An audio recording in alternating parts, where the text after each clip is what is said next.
The Art of Public Speaking by Dale Carnegie and Joseph Berg Eisenwein. Chapter 31, Making Conversation Effective. Quote, "In conversation, avoid the extremes of forwardness and reserve." Unquote. Cato. Quote, "Conversation is the laboratory and workshop of the student." Unquote. Emerson, Essays, Circles. The father of W. E. Gladstone considered conversation to be both an art and an accomplishment. Around the dinner table in his home some topic of local or national interest or some debated question was constantly being discussed. In this way a friendly rivalry for supremacy in conversation arose among the family, and an incident observed in the street, an idea gleaned from a book, a deduction from personal experience, was carefully stored as material for the family exchange. Thus his early years of practice in elegant conversation prepared the younger Gladstone for his career as a leader and speaker. There is a sense in which the ability to converse effectively is efficient public speaking, for our conversation is often heard by many, and occasionally decisions of great moment hinge upon the tone and quality of what we say in private. Indeed, conversation in the aggregate probably wields more power than press and platform combined. Socrates taught his great truths not from public rostrums but in personal converse.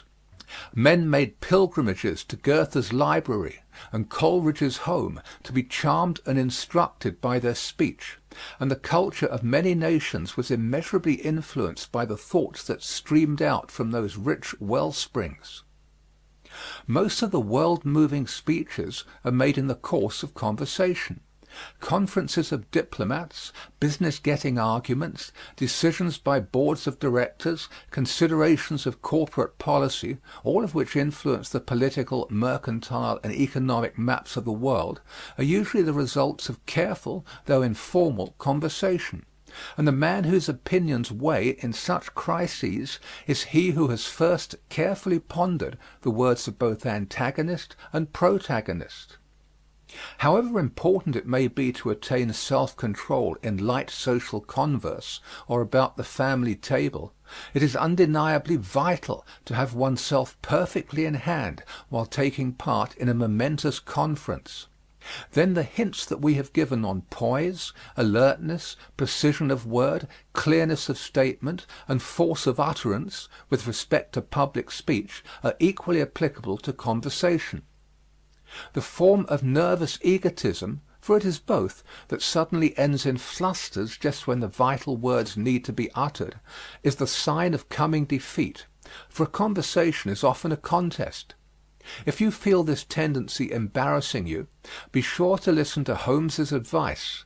Quote, "And when you stick on conversational burrs, don't strew your pathway with those dreadful ers." Unquote.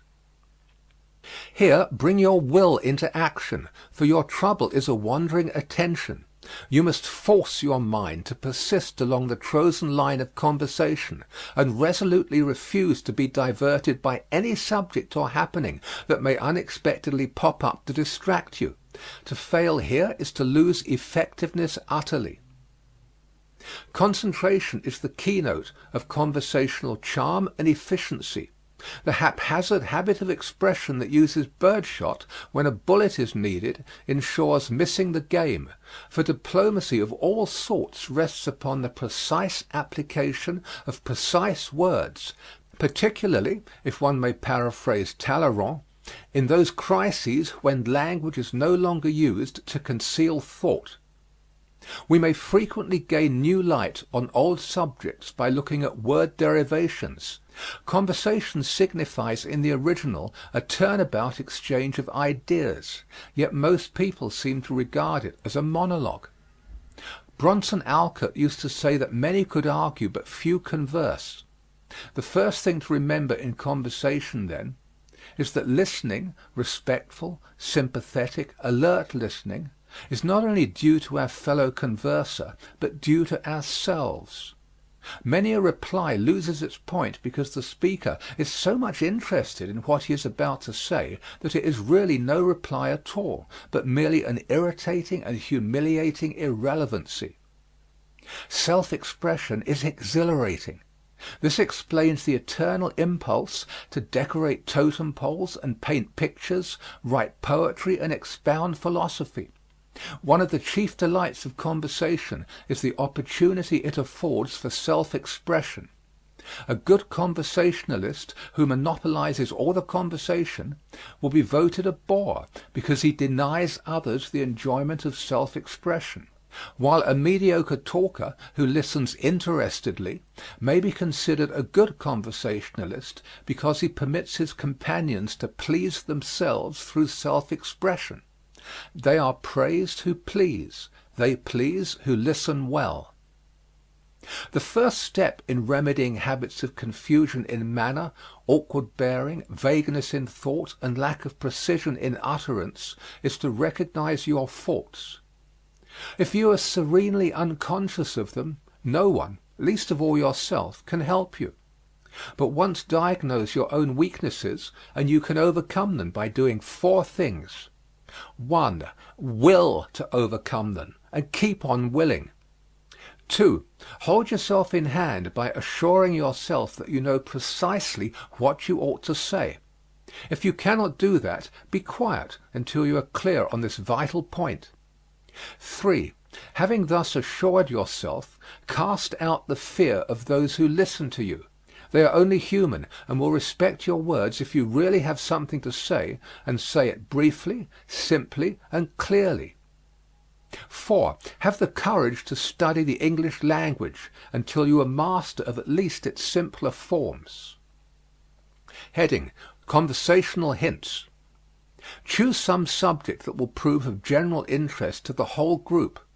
Do not explain the mechanism of the gas engine at an afternoon tea, or the culture of hollyhocks at a stag party. It is not considered good taste for a man to bare his arm in public and show scars or deformities.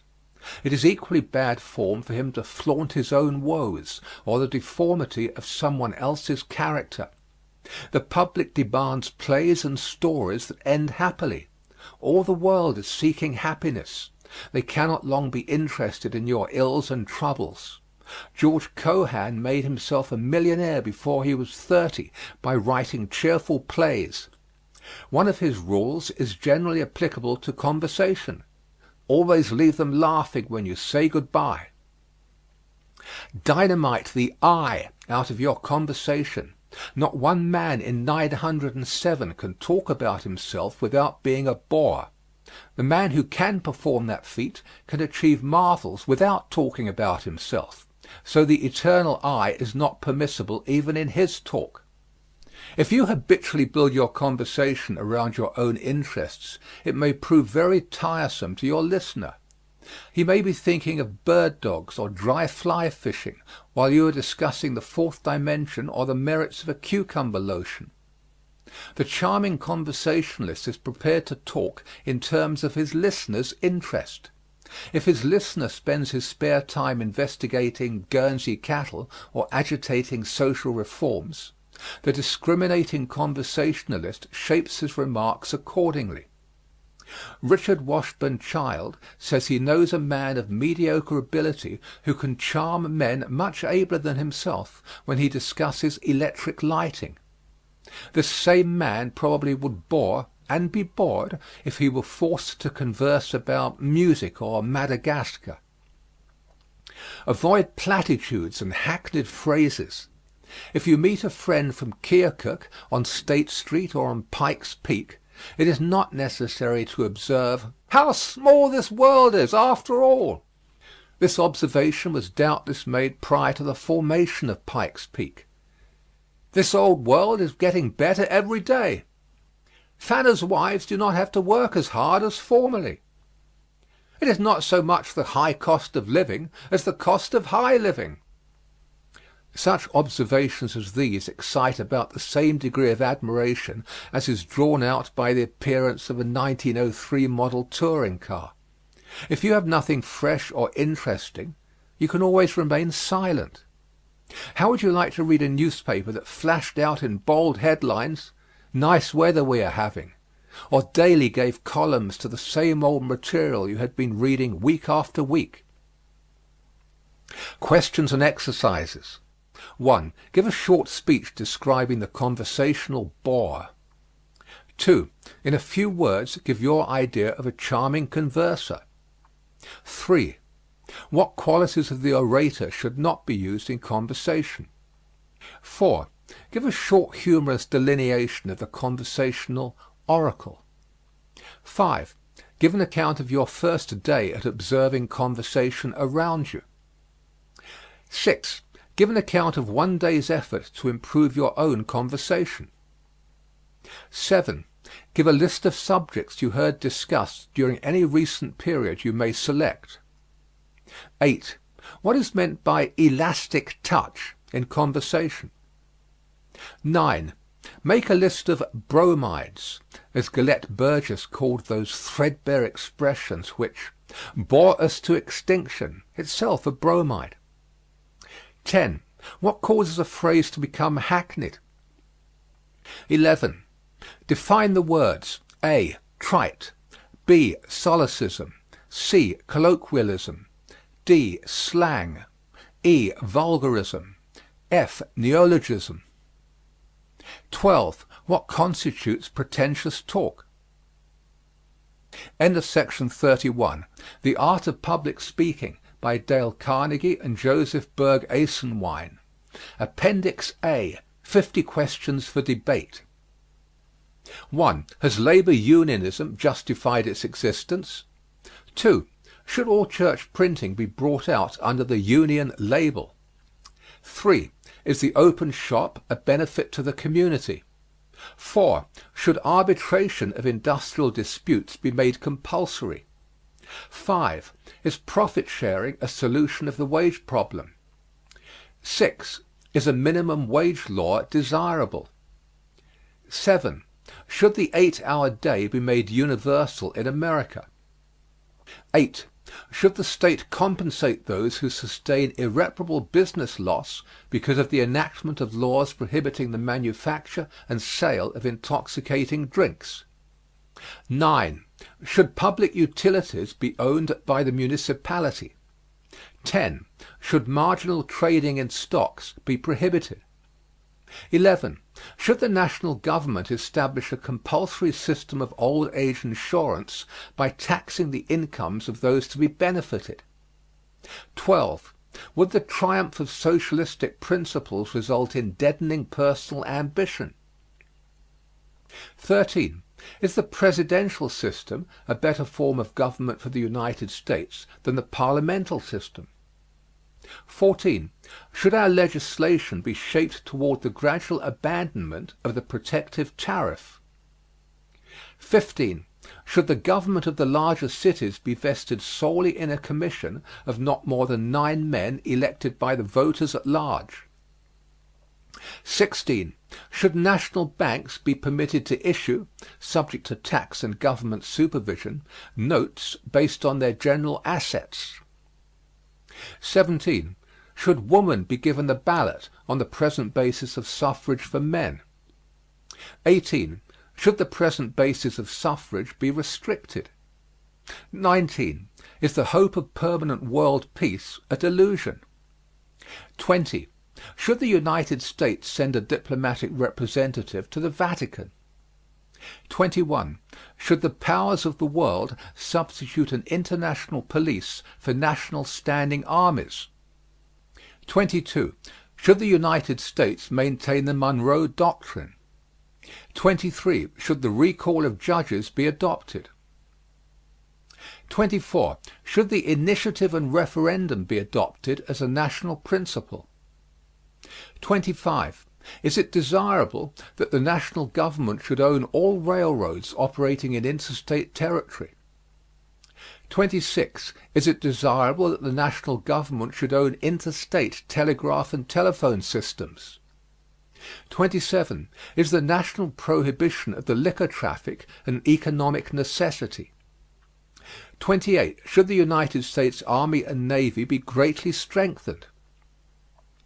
29. Should the same standards of altruism obtain in the relations of nations as in those of individuals? 30. Should our government be more highly centralized? 31. Should the United States continue its policy of opposing the combination of railroads? 32. In case of personal injury to a workman arising out of his employment, should his employer be liable for adequate compensation and be forbidden to set up as a defense a plea of contributory negligence on the part of the workman or the negligence of a fellow workman? 33. Should all corporations doing an interstate business be required to take out a federal license? 34. Should the amount of property that can be transferred by inheritance be limited by law? 35. Should equal compensation for equal labor between women and men universally prevail? 36. Does equal suffrage tend to lessen the interest of woman in her home? 37.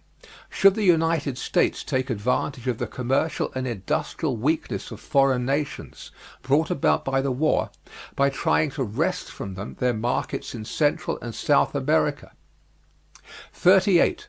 Should teachers of small children in the public schools be selected from among mothers? 39. Should football be restricted to colleges for the sake of physical safety? 40. Should college students who receive compensation for playing summer baseball be debarred from amateur standing? 41.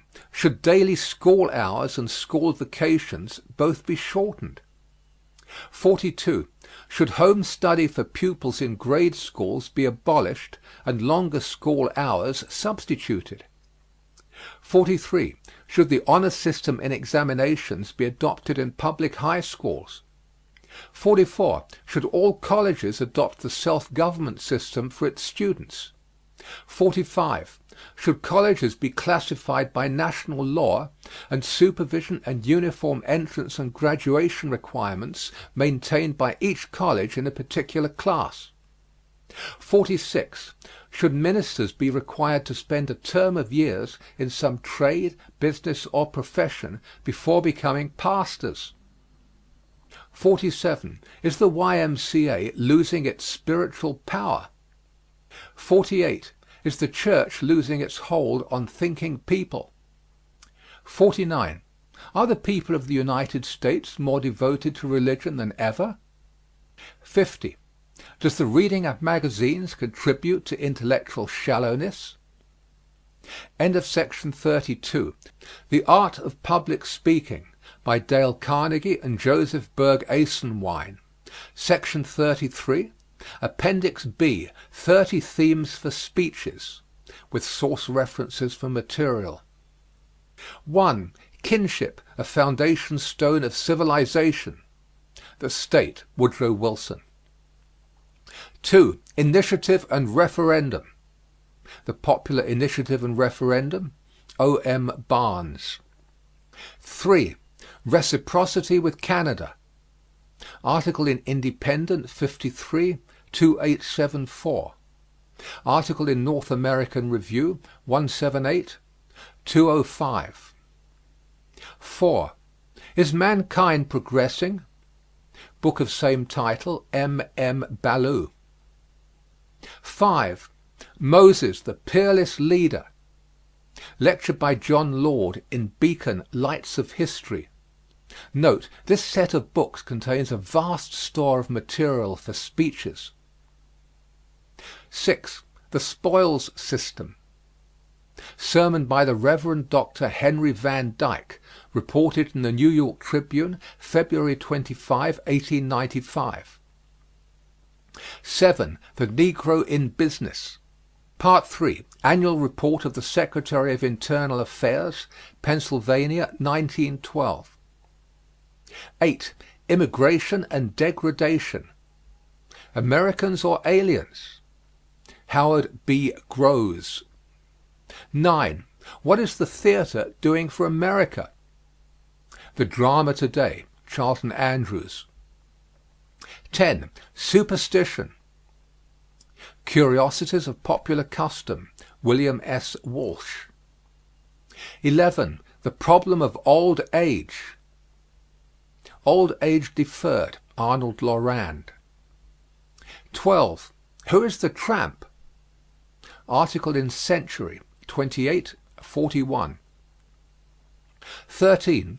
Two Men Inside. Dr. Jekyll and Mr. Hyde, R. L. Stevenson. 14. The Overthrow of Poverty. The Panacea for Poverty, Madison Peters. 15. Morals and Manners. A Christian's Habits, Robert E. Speer. 16. Jew and Christian. Jesus the Jew, Harold Weinstock. 17. Education and the Moving Picture. Article by J. Berg Esenwein in The Theatre of Science, Robert Grau. 18. Books as Food. Books and Reading, R. C. Cage and Alfred Harcourt. 19. What is a Novel? The Technique of the Novel, Charles F. Home. 20. Modern Fiction and Modern Life. Article in Lippincott's, October 1907. 21. Our Problem in Mexico. The Real Mexico, Hamilton Fyfe. 22. The Joy of Receiving. Article in Woman's Home Companion, December 1914. 23. Physical Training versus College Athletics. Article in Literary Digest, November 28, 1914. 24. Cheer Up. The Science of Happiness, Jean Finot.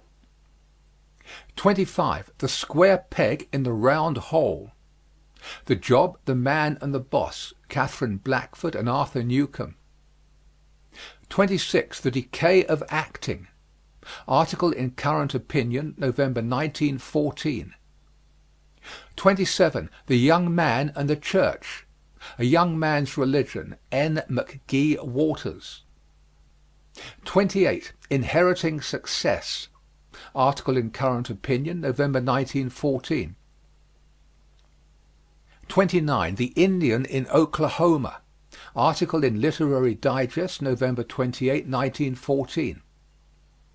30. Hate and the Nation. Article in Literary Digest, November 14, 1914. End of section 33. The Art of Public Speaking by Dale Carnegie and Joseph Berg Esenwein. Section 34. Appendix C. Suggestive Subjects for Speeches. Footnote: it must be remembered that the phrasing of the subject will not necessarily serve for the title.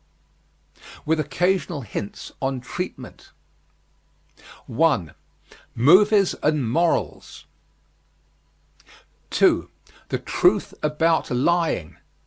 The essence of truth-telling and lying. Lies that are not so considered. The subtleties of distinctions required. Examples of implied and acted lies. 3. Benefits that follow disasters. Benefits that have arisen out of floods, fires, earthquakes, wars, etc. 4. Haste for leisure. How the speed mania is born of a vain desire to enjoy a leisure that never comes, or, on the contrary, how the seeming haste of the world has given men shorter hours of labor and more time for rest, study, and pleasure. 5. St. Paul's message to New York. Truths from the epistles pertinent to the great cities of today. 6. Education and crime. 7. Loss is the mother of gain. How many men have been content until, losing all, they exerted their best efforts to regain success and succeeded more largely than before. 8. Egoism versus egotism. 9. Blunders of young fogyism. 10. The waste of middlemen in charity systems. The cost of collecting funds for and administering help to the needy. The weakness of organized philanthropy as compared with the giving that gives itself. 11. The economy of organized charity. The other side of the picture. 12. Freedom of the press. The true forces that hurtfully control too many newspapers are not those of arbitrary governments, but the corrupting influences of moneyed and political interests, fear of the liquor power, and the desire to please sensation-loving readers. 13. Helen Keller, optimist. 14. Back to the Farm. A study of the reasons underlying the movement. 15. It was ever thus. In ridicule of the pessimist who is never surprised at seeing failure. 16. The vocational high school. Value of direct training compared with the policy of laying broader foundations for later building. How the two theories work out in practice. Each plan can be especially applied in cases that seem to need special treatment. 17. All kinds of turning done here. A humorous, yet serious, discussion of the flopping windmill character. 18. The egoistic altruist. Herbert Spencer's theory as discussed in The Data of Ethics. 19. How the city menaces the nation. Economic perils in massed population. Show also the other side. Signs of the problems being solved. 20. The robust note in modern poetry. A comparison of the work of Galsworthy, Masefield, and Kipling with that of some earlier poets. 21. The ideals of socialism. 22. The future of the small city. How men are coming to see the economic advantages of smaller municipalities. 23. Censorship for the theater. Its relation to morals and art, its difficulties and its benefits. 24. For such a time as this. Mordecai's expression and its application to opportunities in modern woman's life. 25. Is the press venal? 26. Safety first. 27. Means and extremes. 28. Rubicons and pontoons. How great men not only made momentous decisions, but created means to carry them out. A speech full of historical examples. 29. Economy of revenue. 30. The patriotism of protest against popular idols. 31. Savonarola, the divine outcast. 32. The true politician. Revert to the original meaning of the word. Build the speech around one man as the chief example. 33. Colonels and shells. Leadership and cannon fodder. A protest against war in its effect on the common people. 34. Why is a militant? A dispassionate examination of the claims of the British militant suffragette. 35. Art and morals. The difference between the nude and the naked in art. 36. Can my country be wrong? False patriotism and true, with examples of popularly hated patriots. 37. Government by party. An analysis of our present political system and the movement toward reform. 38. The effects of fiction on history. 39. The effects of history on fiction. 40. The influence of war on literature. 41. Chinese Gordon, a eulogy. 42. Taxes and higher education.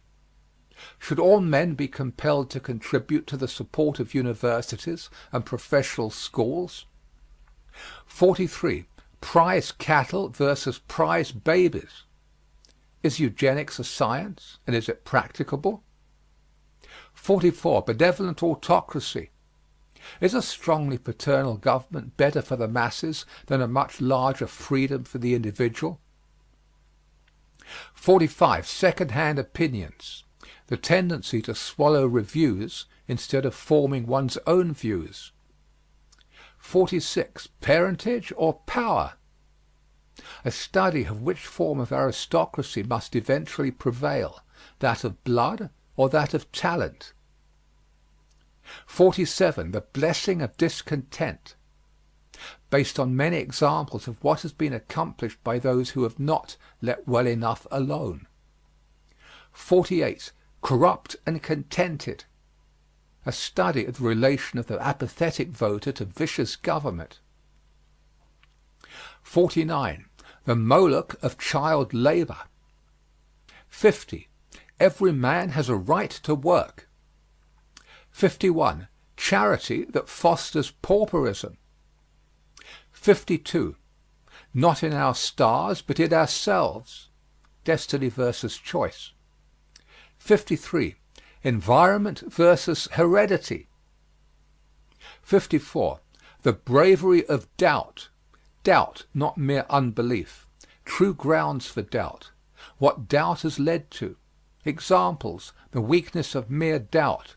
The attitude of the wholesome doubter versus that of the wholesale doubter. 55. The spirit of Monticello.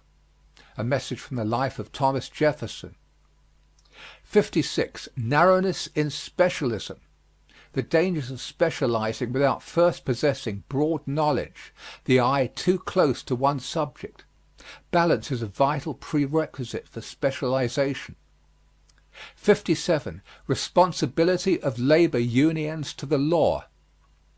58. The future of Southern literature. What conditions in the history, temperament, and environment of our Southern people indicate a bright literary future? 59. Woman, the hope of idealism in America. 60. The value of debating clubs. 61. An army of 30 millions, in praise of the Sunday school. 62. The baby. How the ever-new baby holds mankind in unselfish courses and saves us all from going lastingly wrong. 63. Lo, the poor capitalist, his trials and problems. 64. Honey and sting, a lesson from the bee. 65. Ungrateful republics, examples from history. 66. Every man has his price. Horace Walpole's cynical remark is not true now, nor was it true even in his own corrupt era. Of what sort are the men who cannot be bought? Examples. 67. The scholar in diplomacy. Examples in American life. 68. Locks and keys. There is a key for every lock. No difficulty so great, no truth so obscure, no problem so involved, but that there is a key to fit the lock. The search for the right key, the struggle to adjust it, the vigilance to retain it, these are some of the problems of success. 69. Right makes might. 70. Rooming with a ghost. Influence of the woman graduate of 50 years before on the college girl who lives in the room once occupied by the distinguished old grad. 71. No fact is a single fact. The importance of weighing facts relatively. 72. Is classical education dead to rise no more? 73.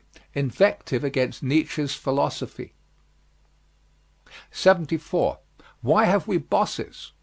A fair-minded examination of the uses and abuses of the political leader. 75. A plea for settlement work. 76. Credulity versus faith. 77. What is humor? 78. Use and abuse of the cartoon. 79. The pulpit in politics. 80. Are colleges growing too large? 81. The doom of absolutism. 82. Shall woman help keep house for town, city, state, and nation? 83. The educational test for suffrage. 84. The property test for suffrage. 85. The menace of the plutocrat. 86. The cost of high living. 87. The cost of conveniences. 88. Waste in American life. 89. The effect of the photoplay on the legitimate theater. 90. Room for the kicker. There are no numbers 91 to 99. 100. The need for trained diplomats. 101. The shadow of the Iron Chancellor. 102. The tyranny of the crowd. 103. Is our trial by jury satisfactory? 104. The high cost of securing justice. 105. The need for speedier court trials. 106. Triumphs of the American engineer. 107. Girthels and gaugers. 108. Public education makes service to the public a duty. 109. Man owes his life to the common good. End of section 34. The Art of Public Speaking by Dale Carnegie and Joseph Berg Esenwein. Section 35, Appendix D, Speeches for Study and Practice. Newell Dwight Hillis, Brave Little Belgium. Delivered in Plymouth Church, Brooklyn, New York, October 18, 1914. Used by permission. Long ago, Plato made a distinction between the occasions of war and the causes of war. The occasions of war lie upon the surface and are known and read of all men, while the causes of war are embedded in racial antagonisms, in political and economic controversies. Narrative historians portray the occasions of war, philosophic historians the secret and hidden causes. Thus the spark of fire that falls is the occasion of an explosion, but the cause of the havoc is the relation between charcoal, niter, and saltpeter. The occasion of the Civil War was the firing upon Fort Sumter. The cause was the collision between the ideals of the Union, presented by Daniel Webster, and the secession taught by Calhoun. The occasion of the American Revolution was the stamp tax. The cause was the conviction, on the part of our forefathers, that men who had freedom in worship carried also the capacity for self-government. The occasion of the French Revolution was the purchase of a diamond necklace for Queen Marie Antoinette at a time when the treasury was exhausted. The cause of the Revolution was feudalism. Not otherwise, the occasion of the great conflict that is now shaking our earth was the assassination of an Austrian boy and girl, but the cause is embedded in racial antagonisms and economic competition. As for Russia, the cause of the war was her desire to obtain the Bosphorus and an open seaport, which is the prize offered for her attack upon Germany. As for Austria, the cause of the war is her fear of the growing power of the Balkan states and the progressive slicing away of her territory. As for France, the cause of the war is the instinct of self-preservation that resists an invading host. As for Germany, the cause is her deep-seated conviction that every country has a moral right to the mouth of its greatest river. Unable to compete with England by roundabout sea routes and a Kiel canal, she wants to use the route that nature digged for her through the mouth of the Rhine. As for England, the motherland is fighting to recover her sense of security. During the Napoleonic Wars, the second William Pitt explained the quadrupling of the taxes, the increase of the navy, and the sending of an English army against France by the statement that justification of this proposed war is the preservation of England's sense of security. 10 years ago, England lost her sense of security. Today she is not seeking to preserve, but to recover the lost sense of security. She proposes to do this by destroying Germany's ironclads, demobilizing her army, wiping out her forts, and the partition of her provinces. The occasions of the war vary with the color of the paper, white and gray and blue. But the causes of this war are embedded in racial antagonisms and economic and political differences. Why little Belgium has the center of the stage. Tonight, our study concerns little Belgium, her people, and their part in this conflict. Be the reasons what they may, this little land stands in the center of the stage and holds the limelight. Once more David, armed with a sling, has gone up against 10 Goliaths. It is an amazing spectacle, this, one of the smallest of the states battling with the largest of the giants. Belgium has a standing army of 42,000 men, and Germany, with 3 reserves, perhaps 7 million or 8 million. Without waiting for any assistance, this little Belgian band went up against 2 million. It is as if a honey bee had decided to attack an eagle come to loot its honeycomb. It is as if an antelope had turned against a lion. Belgium has but 11,000 square miles of land, less than the states of Massachusetts, Rhode Island, and Connecticut.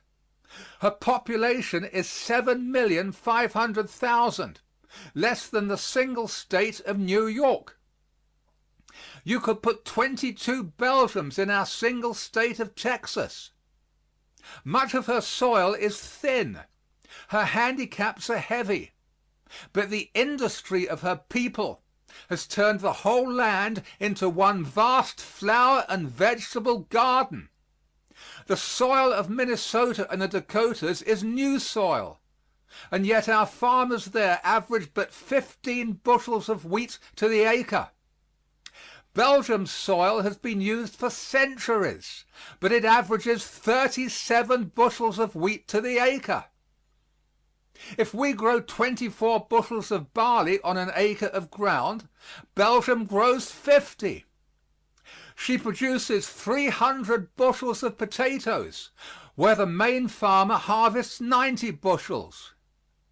Belgium's average population per square mile has risen to 645 people.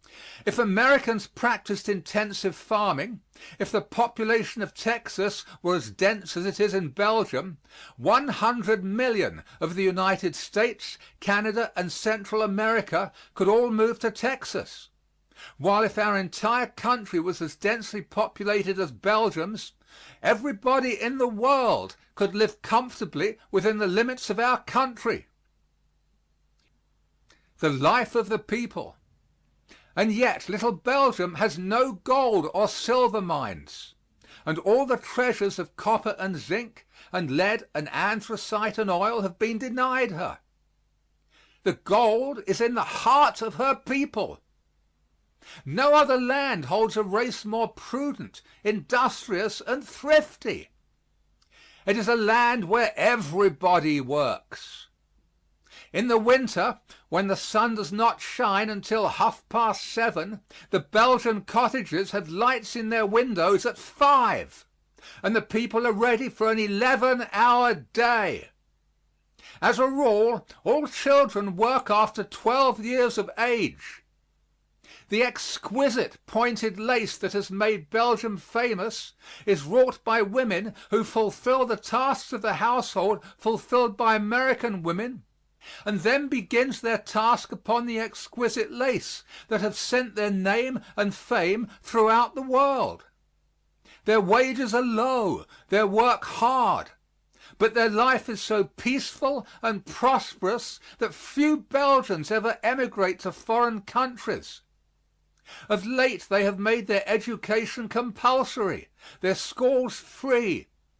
It is doubtful whether any other country has made a greater success of their system of transportation. You will pay 50 cents to journey some 20 odd miles out to Roslyn on our Long Island Railroad. But in Belgium a commuter journeys 20 miles into the factory and back again every night, and makes the 6 double daily journeys at an entire cost of 37 1/2 cents per week, less than the amount that you pay for the journey one way for a like distance in this country. Out of this has come Belgium's prosperity. She has the money to buy goods from other countries, and she has the property to export to foreign lands. Last year the United States, with its 100 millions of people, imported less than $2,000 million and exported $2,500 million. If our people had been as prosperous per capita as Belgium, we would have purchased from other countries $12,000 million worth of goods and exported $10,000 million. So largely have we been dependent upon Belgium that many of the engines used in digging the Panama Canal came from the Cockerell works that produce 2,000 of these engines every year in Liège. It is often said that the Belgians have the best courts in existence. The Supreme Court of Little Belgium has but one justice. Without waiting for an appeal, just as soon as the decision has been reached by a lower court, while the matters are still fresh in mind and all the witnesses and facts readily obtainable, this supreme justice reviews all the objections raised on either side, and without a motion from anyone passes on the decision of the inferior court.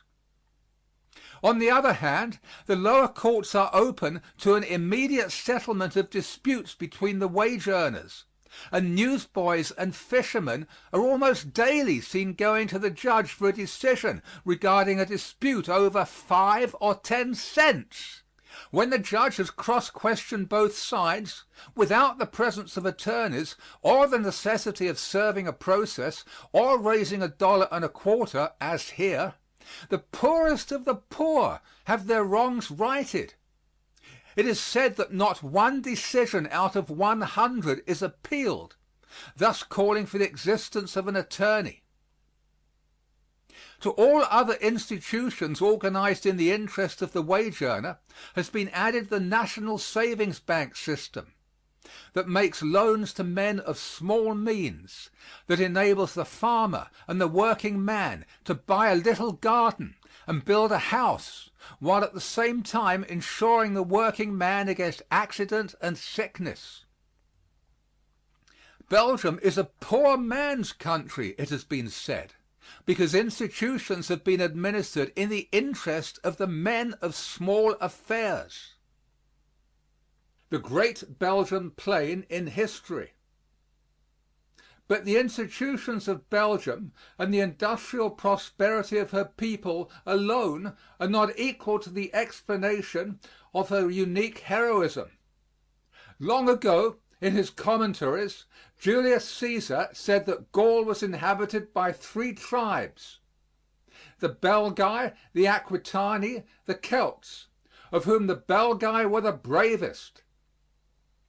History will show that Belgians have courage as their native right, for only the brave could have survived. The southeastern part of Belgium is a series of rock plains, and if these plains have been her good fortune in times of peace, they have furnished the battlefields of Western Europe for 2,000 years. Northern France and Western Germany are rough, jagged, and wooded, but the Belgian plains were ideal battlefields. For this reason the generals of Germany and of France have usually met and struggled for the mastery on these wide Belgian plains. On one of these grounds Julius Caesar won the first battle that is recorded. Then came King Clovis and the French with their campaigns. Toward these plains also the Saracens were hurrying when assaulted by Charles Martel.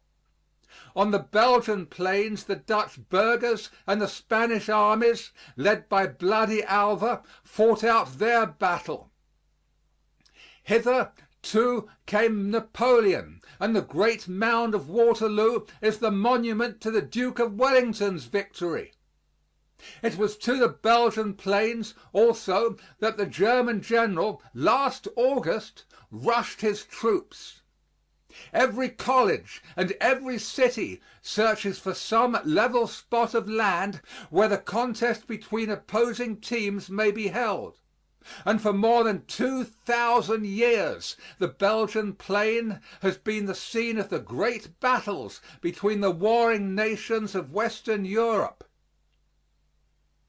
Now, out of all these collisions there has come a hardy race, inured to peril, rich in fortitude, loyalty, patience, thrift, self-reliance, and persevering faith. For 500 years the Belgian children and youth have been brought up upon the deeds of noble renown achieved by their ancestors. If Julius Caesar were here today, he would wear Belgium's bravery like a bright sword girded to his thigh.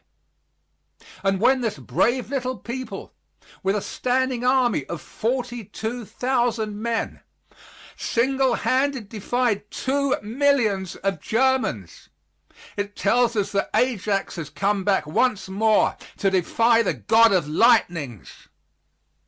A thrilling chapter from Belgium's history. Perhaps 1 or 2 chapters torn from the pages of Belgium history will enable us to understand her present-day heroism, just as one golden bough plucked from the forest will explain the richness of the autumn.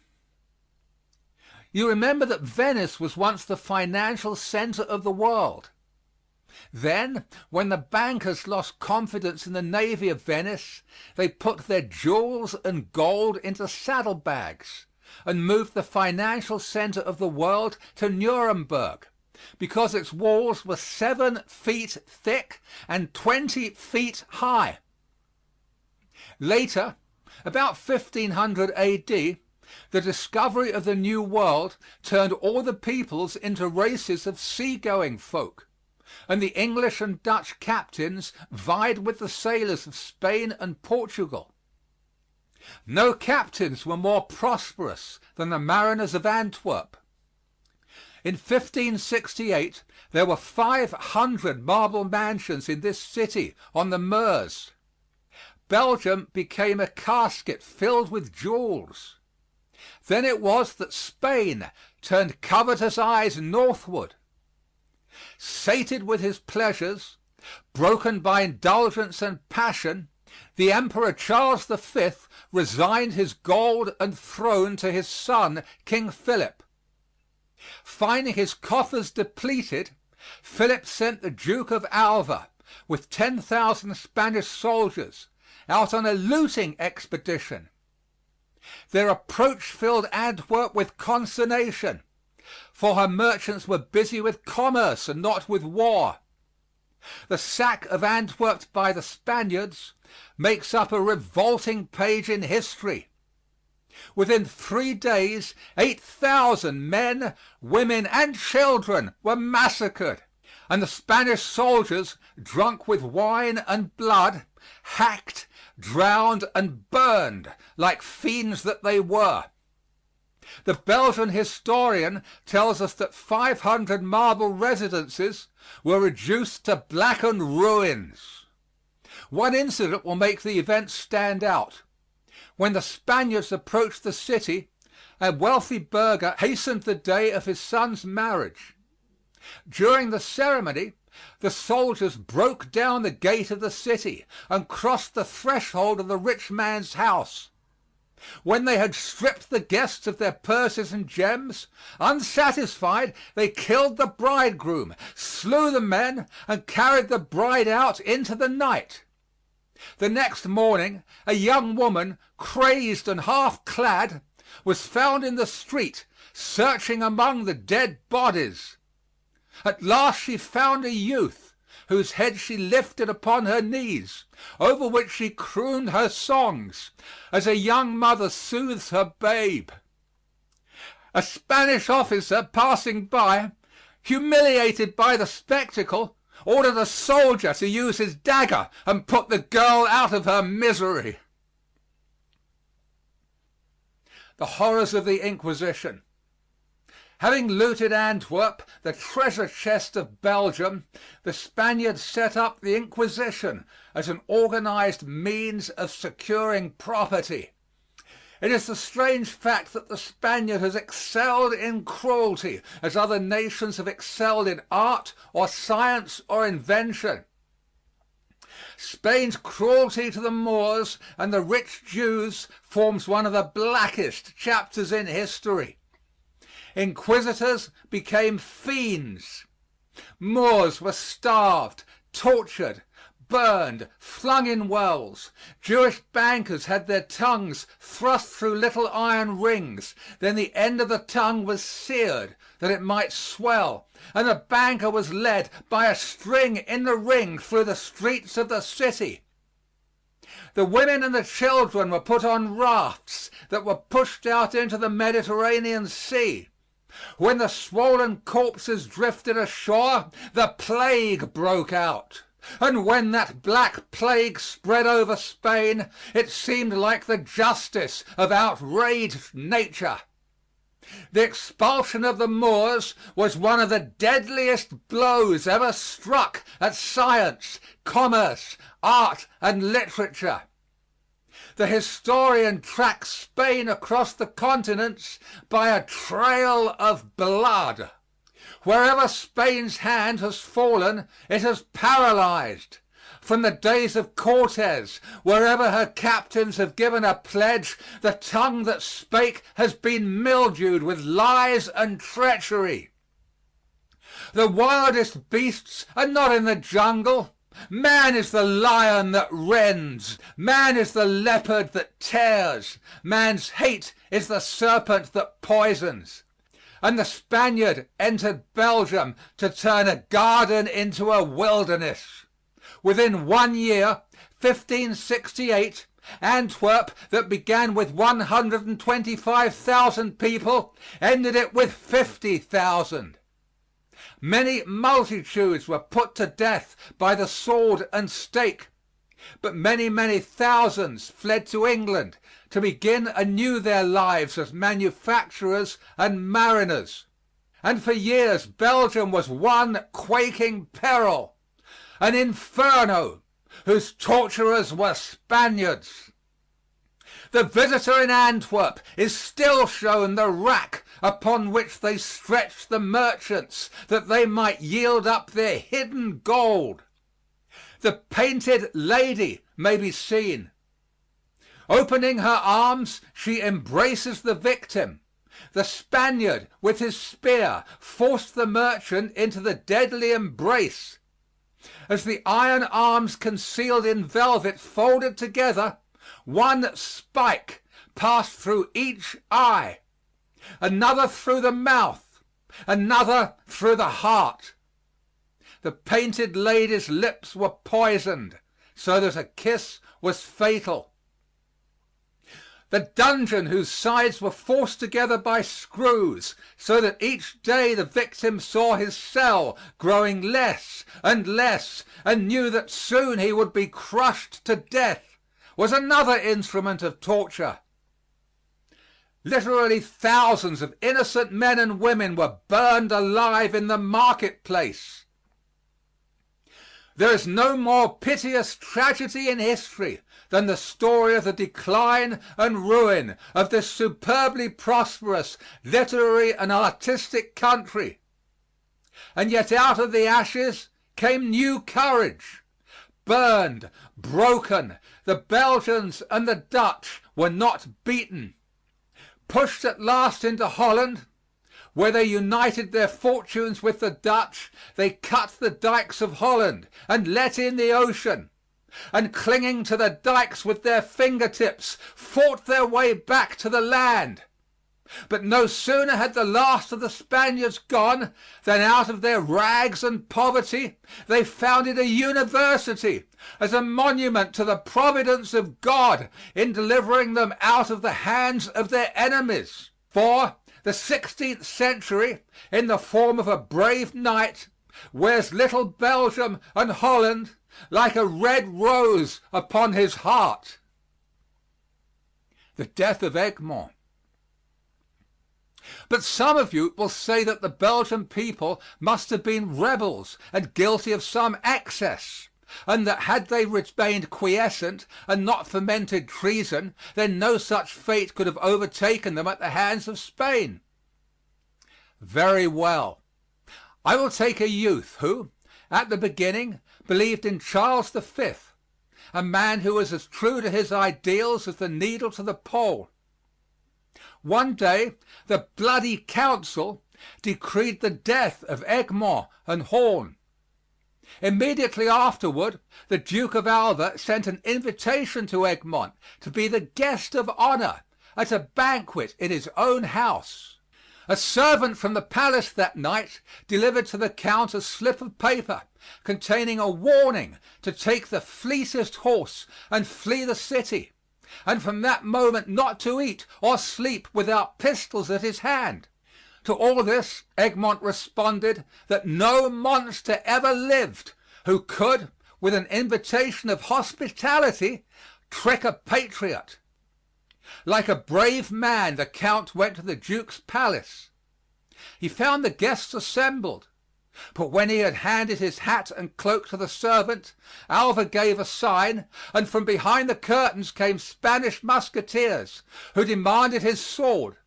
For instead of a banquet hall, the count was taken to a cellar, fitted up as a dungeon. Already Egmont had all but died for his country. He had used his ships, his trade, his gold for righting the people's wrongs. He was a man of a large family, a wife and 11 children, and people loved him as to idolatry. But Alva was inexorable. He had made up his mind that the merchants and burghers had still much hidden gold, and if he killed their bravest and best, terror would fall upon all alike, and that the gold he needed would be forthcoming. That all the people might witness the scene, he took his prisoners to Brussels and decided to behead them in the public square. In the evening Egmont received the notice that his head would be chopped off the next day. A scaffold was erected in the public square. That evening he wrote a letter that is a marvel of restraint. Sire, I have learned this evening the sentence which your Majesty has been pleased to pronounce upon me. Although I have never had a thought and believe myself never to have done a deed which would tend to the prejudice of your service or to the detriment of true religion, nevertheless I take patience to bear that which it has pleased the good God to permit.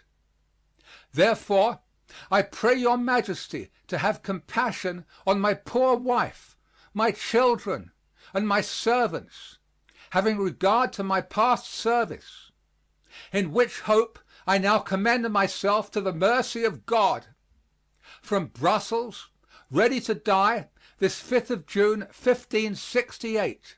La Morale d'Egmont.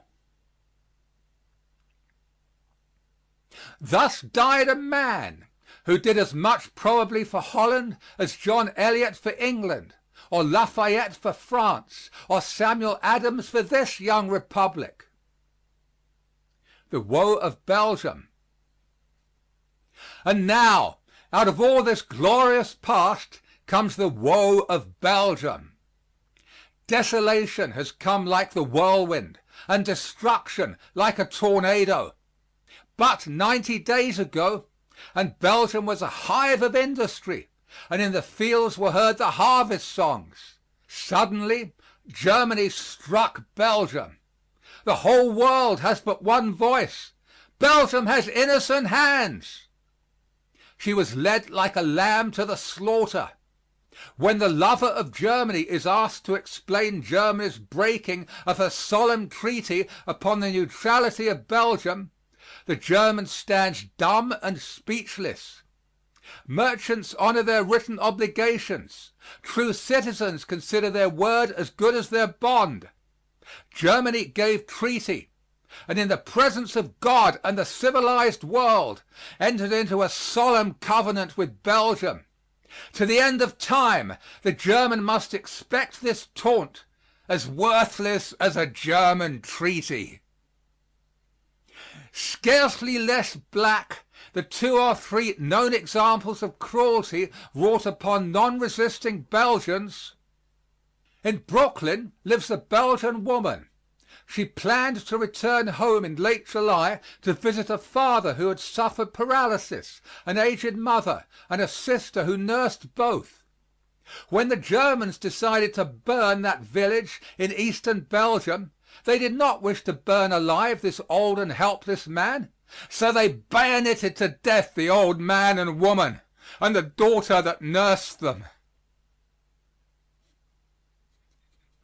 Let us judge not, that we be not judged. This is the one example of atrocity that you and I might be able personally to prove. But every loyal German in the country can make answer, these soldiers were drunk with wine and blood. Such an atrocity misrepresents Germany and her soldiers. The breaking of Germany's treaty with Belgium represents the dishonesty of a military ring, and not the perfidy of 68 million of people. We ask that judgment be postponed until all the facts are in. But, meanwhile, the man who loves his fellows at midnight in his dreams walks across the fields of broken Belgium. All through the night air there comes the sob of Rachel, weeping for her children because they are not.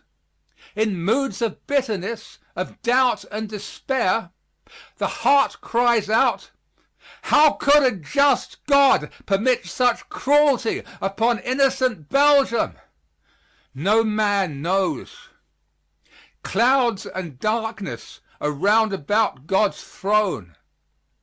The spirit of evil caused this war, but the Spirit of God may bring good out of it, just as the summer can repair the ravages of winter.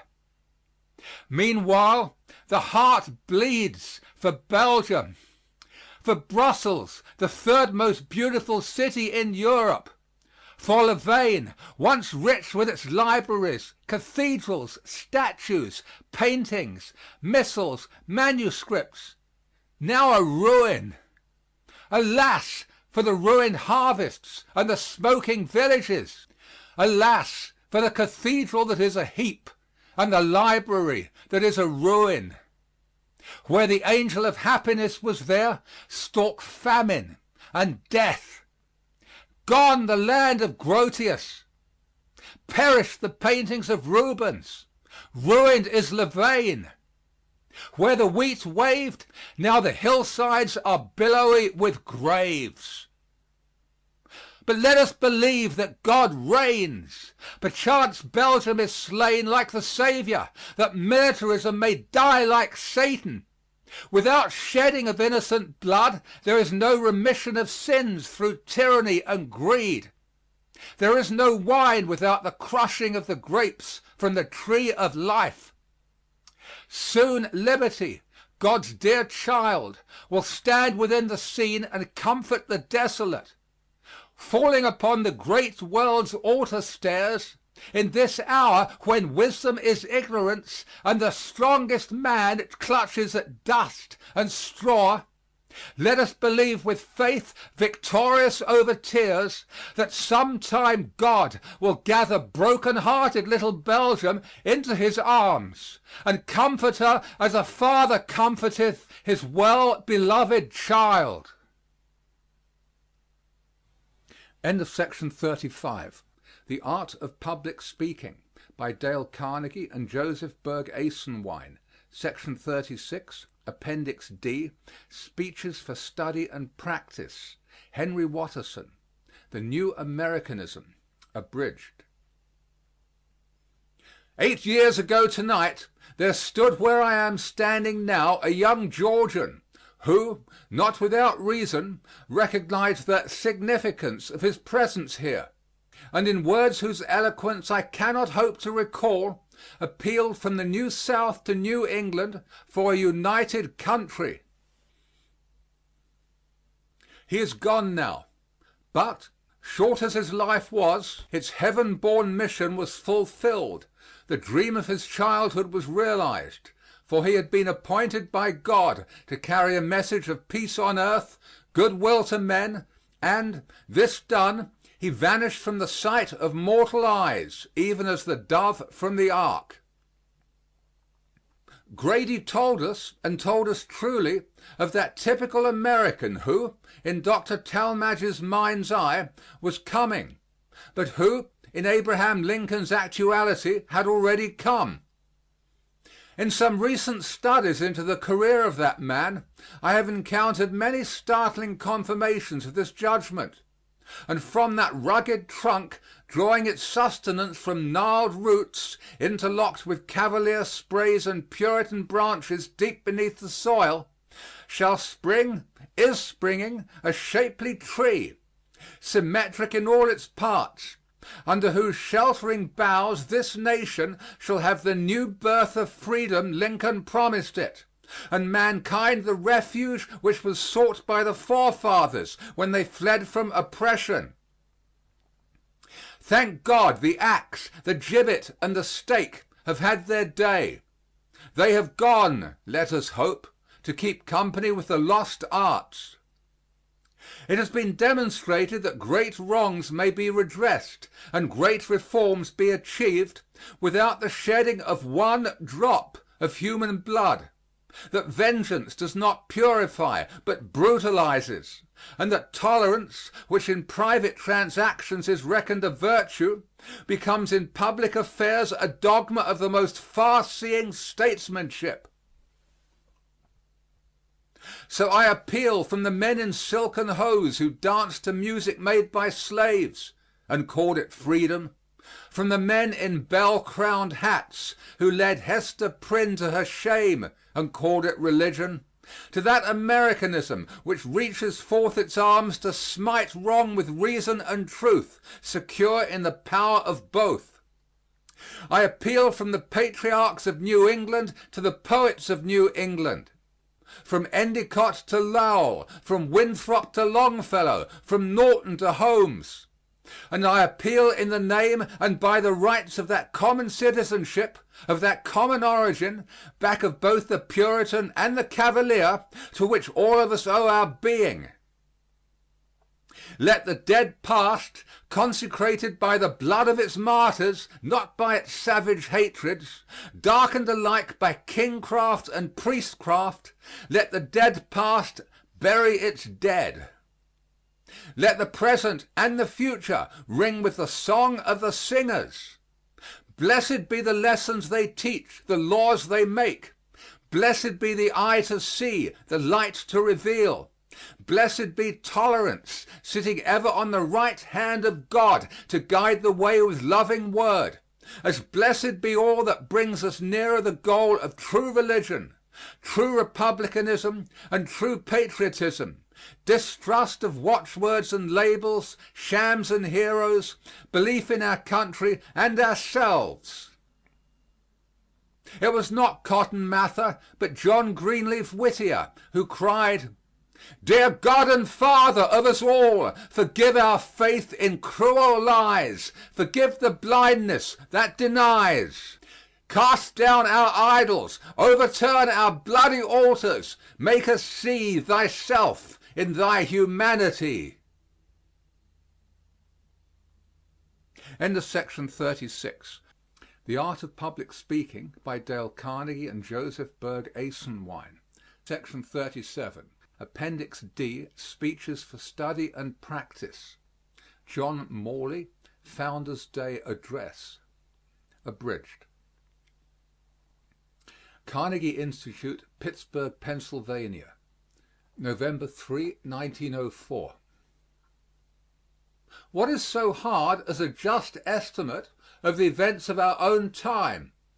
It is only now, a century and a half later, that we really perceive that a writer has something to say for himself when he calls Wolfe's exploit at Quebec the turning point in modern history. And today it is hard to imagine any rational standard that would not make the American Revolution, an insurrection of 13 little colonies with a population of 3 millions scattered in a distant wilderness among savages, a mightier event in many of its aspects than the volcanic convulsion in France.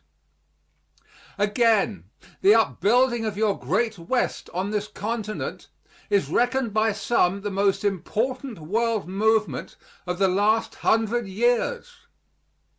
But is it more important than the amazing, imposing, and perhaps disquieting apparition of Japan? One authority insists that when Russia descended into the Far East and pushed her frontier on the Pacific to the 43rd degree of latitude, that was one of the most far-reaching facts of modern history. Though it almost escaped the eyes of Europe, all her perceptions then monopolized by affairs in the Levant. Who can say? Many courses of the sun were needed before men could take the full historic measures of Luther, Calvin, Knox, the measure of Loyola, the Council of Trent, and all the Counter-Reformation. The center of gravity is forever shifting, the political axis of the world perpetually changing. But we are now far enough off to discern how stupendous a thing was done when, after 2 cycles of bitter war, one foreign, the other civil and intestine, Pitt and Washington, within a span of less than a score of years, planted the foundations of the American Republic. What Forbes's stockade at Fort Pitt has grown to be, you know better than I. The huge triumphs of Pittsburgh in material production, iron, steel, coke, glass, and all the rest of it, can only be told in colossal figures that are almost as hard to realize in our minds as the figures of astronomical distance or geologic time. It is not quite clear that all the founders of the Commonwealth would have surveyed the wonderful scene with the same exultation as their descendants. Some of them would have denied that these great centers of industrial democracy, either in the Old World or in the New, always stand for progress. Jefferson said, "I view great cities as pestilential to the morals, the health, and the liberties of man. I consider the class of artificers," he went on, "as the panders of vice, and the instrument by which the liberties of a country are generally overthrown." In England they reckon 70% of our population as dwellers in towns. With you, I read that only 25% of the population live in groups as large as 4,000 persons. If Jefferson was right, our outlook would be dark. Let us hope that he was wrong, and in fact toward the end of his time qualified his early view. Franklin, at any rate, would, I feel sure, have reveled in it all.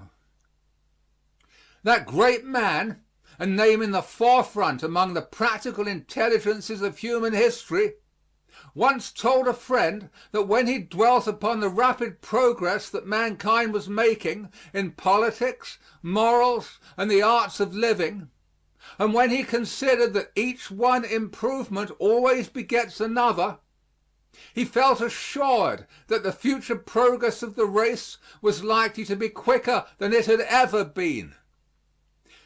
He was never wearied of foretelling inventions yet to come, and he wished he could revisit the earth at the end of a century to see how mankind was getting on. With all my heart I share his wish. Of all the men who have built up great states, I do believe there is not one whose alacrity of sound sense and single-eyed beneficence of aim could be more safely trusted than Franklin to draw light from the clouds and pierce the economic and political confusions of our time. We can imagine the amazement and complacency of that shrewd, benignant mind if he could watch all the great marvels of your mills and furnaces, and all the apparatus devised by the wondrous inventive faculties of man; if he could have foreseen that his experiments with the kite in his garden at Philadelphia, his tubes, his Leyden jars, would end in the electrical appliances of today, the largest electric plant in all the world on the site of Fort Duquesne; if he could have heard of 5,000 millions of passengers carried in the United States by electric motor power in a year; if he could have realized all the rest of the magician's tale of our time. Still more would he have been astounded and elated could he have foreseen, beyond all advances in material production, the unbroken strength of that political structure which he had so grand a share in rearing. Into this very region where we are this afternoon swept wave after wave of immigration. English from Virginia flowed over the border, bringing English traits, literature, habits of mind. Scots or Scots-Irish, originally from Ulster, flowed in from central Pennsylvania. Catholics from southern Ireland, new hosts from southern and east central Europe. This is not the 4th of July, but people of every school would agree that it is no exuberance of rhetoric, it is only sober truth, to say that the persevering absorption and incorporation of all this ceaseless torrent of heterogeneous elements into one united, stable, industrious, and pacific state is an achievement that neither the Roman Empire nor the Roman Church, neither Byzantine Empire nor Russian, not Charles the Great nor Charles the Fifth nor Napoleon ever rivaled or approached. We are usually apt to excuse the slower rate of liberal progress in our old world by contrasting the obstructive barriers of prejudice, survival, solecism, anachronism, convention, institution, all so obstinately rooted, even when the branches seem bare and broken in an old world, with the open and disengaged ground of the new. Yet in fact your difficulties were at least as formidable as those of the older civilizations, into whose fruitful heritage you have entered. Unique was the necessity of this gigantic task of incorporation, the assimilation of peoples of diverse faiths and race. A second difficulty was more formidable still: how to erect and work a powerful and wealthy state on such a system as to combine the centralized concert of a federal system with local independence, and to unite collective energy with the encouragement of individual freedom. This last difficulty that you have so successfully up to now surmounted, at the present hour confronts the mother country and deeply perplexes her statesmen. Liberty and union have been called the twin ideas of America. So, too, they are the twin ideals of all responsible men in Great Britain. Although responsible men differ among themselves as to the safest path on which to travel toward the common goal, and the dividing ocean, in other ways so much our friend, interposes. For our case of an island state, or rather for a group of island states, obstacles from which a continental state like yours is happily altogether free. Nobody believes that no difficulties remain. Some of them are obvious, but the common sense, the mixture of patience and determination that has conquered risks and mischiefs in the past, may be trusted with the future. Strange and devious are the paths of history. Broad and shining channels get mysteriously silted up. How many a time what seemed a glorious high road proves no more than a mule track or mere cul-de-sac. Think of Canning's flashing boast when he insisted on the recognition of the Spanish republics in South America, that he had called a new world into existence to redress the balance of the old. This is one of the sayings, of which sort many another might be found, that make the fortune of a rhetorician, yet stand ill the wear and tear of time and circumstance.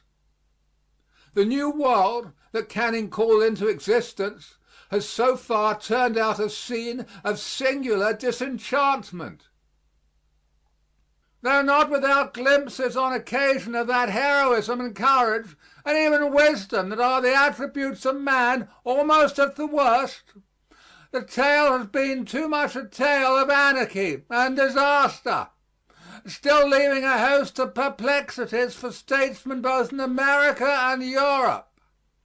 It has left also to students of a philosophic turn of mind one of the most interesting of all the problems to be found in the whole field of social, ecclesiastical, religious, and racial movement. Why is it that we do not find in the South, as we find in the North of this hemisphere, a powerful federation, a great Spanish-American people stretching from the Rio Grande to Cape Horn? To answer that question would be to shed a flood of light upon many deep historic forces in the old world, of which, after all, these movements of the new are but a prolongation and more manifest extension. What more imposing phenomenon does history present to us than the rise of Spanish power to the pinnacle of greatness and glory in the 16th century?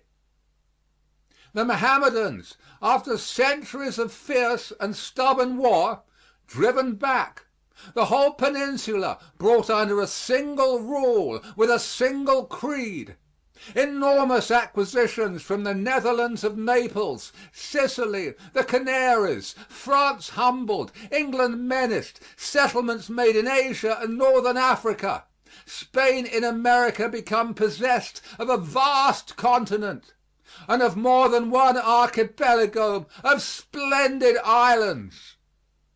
Yet, before a century was over, the sovereign majesty of Spain underwent a huge declension. The territory under her sway was contracted. The fabulous wealth of the mines of the New World had been wasted. Agriculture and industry were ruined. Her commerce passed into the hands of her rivals. Let me digress one further moment.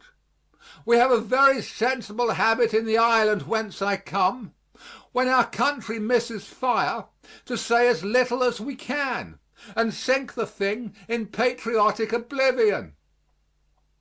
It is rather startling to recall that less than a century ago England twice sent a military force to seize what is now Argentina. Pride of race and hostile creed vehemently resisting proved too much for us. The two expeditions ended in failure, and nothing remains for the historian today but to wonder what a difference it might have made to the temperate region of South America if the fortunes of war had gone the other way, if the region of the Plata had become British and a large British immigration had followed. Do not think me guilty of the heinous crime of forgetting the Monroe Doctrine. That momentous declaration was not made for a good many years after our General Whitelock was repulsed at Buenos Ayres. Though Mr. Sumner and other people have always held that it was Canning who really first started the Monroe Doctrine when he invited the United States to join him against European intervention in South American affairs. The day is at hand, we are told, when 4/5 of the human race will trace their pedigree to English forefathers, as 4/5 of the white people in the United States trace their pedigree today. By the end of this century, they say, such nations as France and Germany, assuming that they stand apart from fresh consolidations, will only be able to claim the same relative position in the political world as Holland and Switzerland. These musings of the moon do not take us far. The important thing, as we all know, is not the exact fraction of the human race that will speak English. The important thing is that those who speak English, whether in old lands or new, shall strive in lofty, generous, and never ceasing emulation with peoples of other tongues and other stock for the political, social, and intellectual primacy among mankind. In this noble strife for the service of our race, we need never fear that claimants for the prize will be too large a multitude. As an able scholar of your own has said, Jefferson was here using the old vernacular of English aspirations after a free, manly, and well-ordered political life, a vernacular rich in stately tradition and noble phrase, to be found in a score of 1,000 of champions in many camps, in Buchanan, Milton, Hooker, Locke, Jeremy Taylor, Roger Williams, and many another humbler but not less strenuous pioneer and confessor of freedom. Ah, do not fail to count up, and count up often, what a different world it would have been but for that island in the distant northern sea. These were the tributary fountains that, as time went on, swelled into the broad confluence of modern time. What was new in 1776 was the transformation of thought into actual polity. What is progress? It is best to be slow in the complex art of politics in their widest sense, and not to hurry to define. If you want a platitude, there is nothing for supplying it like a definition. Or shall we say that most definitions hang between platitude and paradox? There are said, though I have never counted, to be 10,000 definitions of religion. There must be about as many of poetry. There can hardly be fewer of liberty or even of happiness. I am not bold enough to try a definition. I will not try to gauge how far the advance of moral forces has kept pace with that extension of material forces in the world of which this continent, conspicuous before all others, bears such astounding evidence. This, of course, is the question of questions.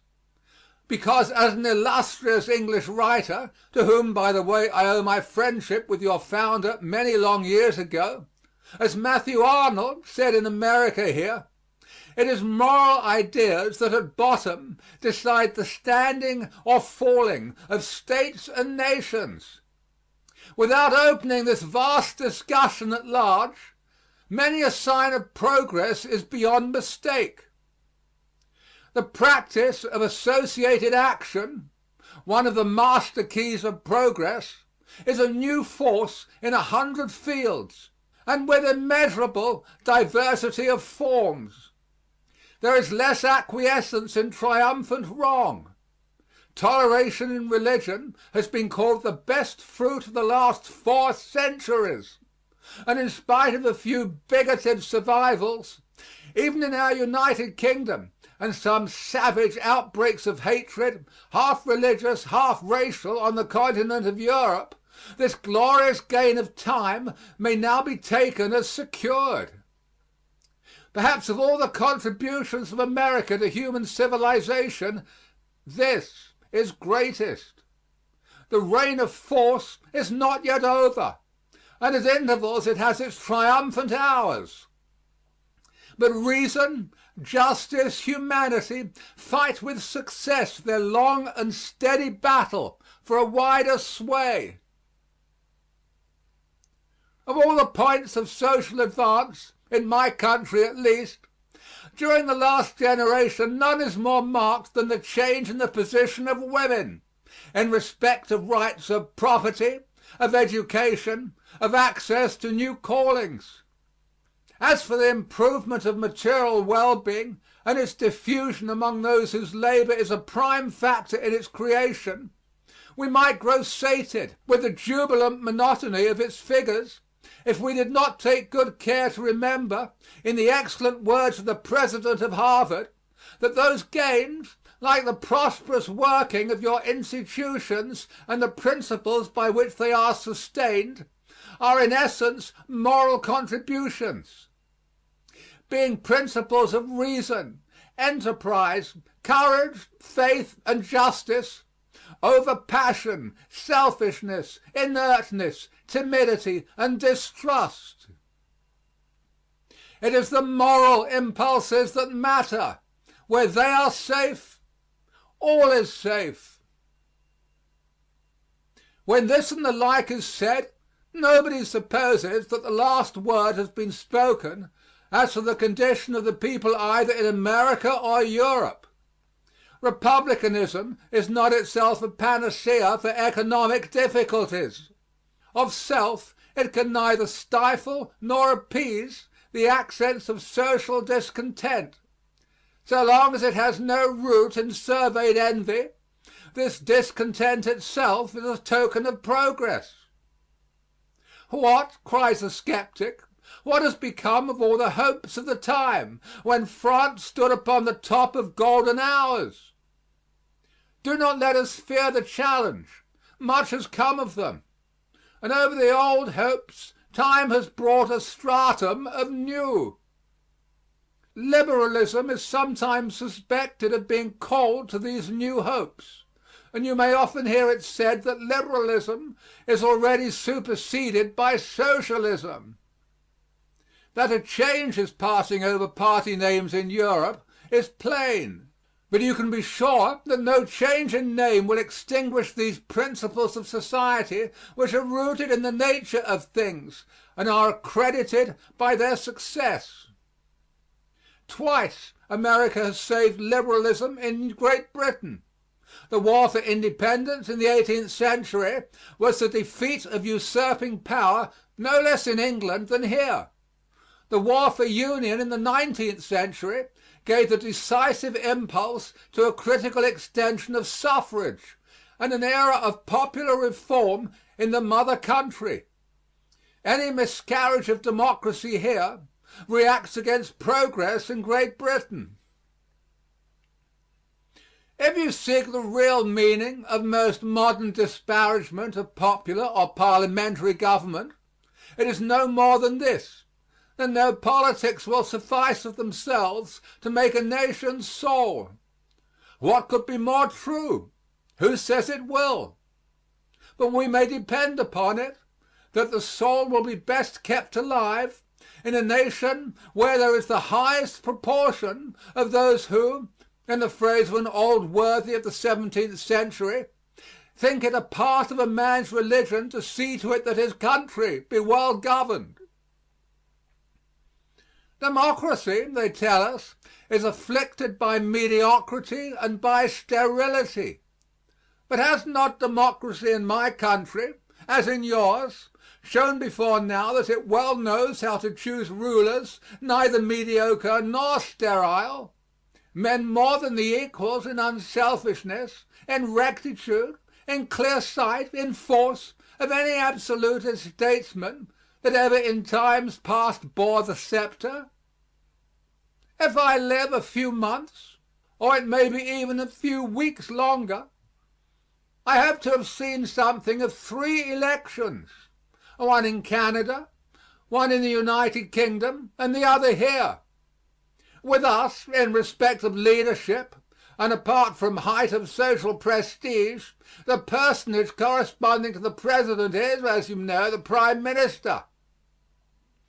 Our general election this time, owing to personal accident of the passing hour, may not determine quite exactly who shall be the Prime Minister, but it will determine the party from which the Prime Minister shall be taken. On normal occasions our election of a Prime Minister is as direct and personal as yours, and in choosing a member of Parliament people were really for a whole generation choosing whether Disraeli or Gladstone or Salisbury should be head of the government. The one central difference between your system and ours is that the American President is in for a fixed time, whereas the British Prime Minister depends upon the support of the House of Commons. If he loses that, his power may not endure a 12-month. If, on the other hand, he keeps it, he may hold office for a dozen years. There are not many more interesting or important questions in political discussion than the question whether our cabinet government or your presidential system of government is the better.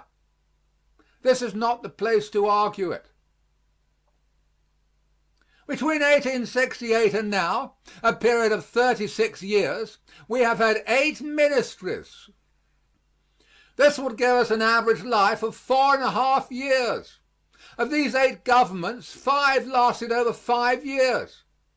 Broadly speaking, then, our executive governments have lasted about the length of your fixed term. As for ministers swept away by a gust of passion, I can only recall the overthrow of Lord Palmerston in 1858 for being thought too subservient to France. For my own part, I've always thought that by its free play, its comparative fluidity, its rapid flexibility of adaptation, our cabinet system has most to say for itself. Whether democracy will make for peace, we all have yet to see. So far, democracy has done little in Europe to protect us against the turbid whirlpools of a military age. When the evils of rival states, antagonistic races, territorial claims, and all the other formulas of international conflict are felt to be unbearable, and the curse becomes too great to be any longer borne, a school of teachers will perhaps arise to pick up again the thread of the best writers and wisest rulers on the eve of the Revolution. Movement in this region of human things has not all been progressive. If we survey the European courts from the end of the 7 Years' War down to the French Revolution, we note the marked growth of a distinctly international and pacific spirit. At no era in the world's history can we find so many European statesmen after peace, and the good government of which peace is the best ally. That sentiment came to violent end when Napoleon arose to scourge the world. End of section 37. The Art of Public Speaking by Dale Carnegie and Joseph Berg Eisenwein. Section 38, Appendix D, Speeches for Study and Practice. Robert Toombs on resigning from the Senate, 1861. Abridged. The success of the abolitionists and their allies under the name of the Republican Party has produced its logical results already. They have for long years been sowing dragon's teeth and have finally got a crop of armed men. The Union, sir, is dissolved. That is an accomplished fact in the path of this discussion that men may as well heed. One of your confederates has already wisely, bravely, boldly confronted public danger, and she is only ahead of many of her sisters because of her greater facility for speedy action. The greater majority of those sister states, under like circumstances, consider her cause as their cause, and I charge you in their name today, touch not Saguntum. It is not only their cause, but it is a cause which receives the sympathy and will receive the support of tens and hundreds of honest patriot men in the non-slaveholding states who have hitherto maintained constitutional rights and who respect their oaths, abide by compacts, and love justice. And while this Congress, this Senate, and this House of Representatives are debating the constitutionality and the expediency of seceding from the Union, and while the perfidious authors of this mischief are showering down denunciations upon a large portion of the patriotic men of this country, those brave men are coolly and calmly voting what you call revolution. Aye, sir, doing better than that, arming to defend it. They appeal to the Constitution, they appeal to justice, they appeal to fraternity, until the Constitution, justice, and fraternity were no longer listened to in the legislative halls of their country. And then, sir, they prepared for the arbitrament of the sword. And now you see the glittering bayonet, and you hear the tramp of armed men from your capital to the Rio Grande. It is a sight that gladdens the eyes and cheers the hearts of other millions ready to second them. Inasmuch, sir, as I have labored earnestly, honestly, sincerely with these men to avert this necessity so long as I deemed it possible, and inasmuch as I heartily approve their present conduct of resistance, I deem it my duty to state their case to the Senate, to the country, and to the civilized world. Senators, my countrymen have demanded no new government. They have demanded no new constitution. Look to their records at home and from here, from the beginning of this national strife until its consummation in the disruption of the empire.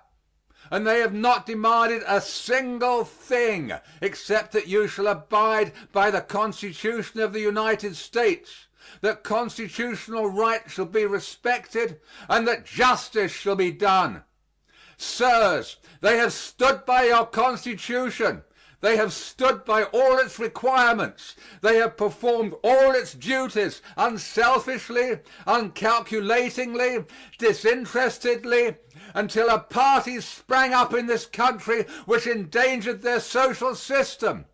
A party which they arraign and which they charge before the American people and all mankind with having made proclamation of outlawry against 4,000 millions of their property in the territories of the United States, with having put them under the ban of the empire in all the states in which their institutions exist outside the protection of federal laws, with having aided and abetted insurrection from within and invasion from without, with the view of subverting those institutions and desolating their homes and their firesides.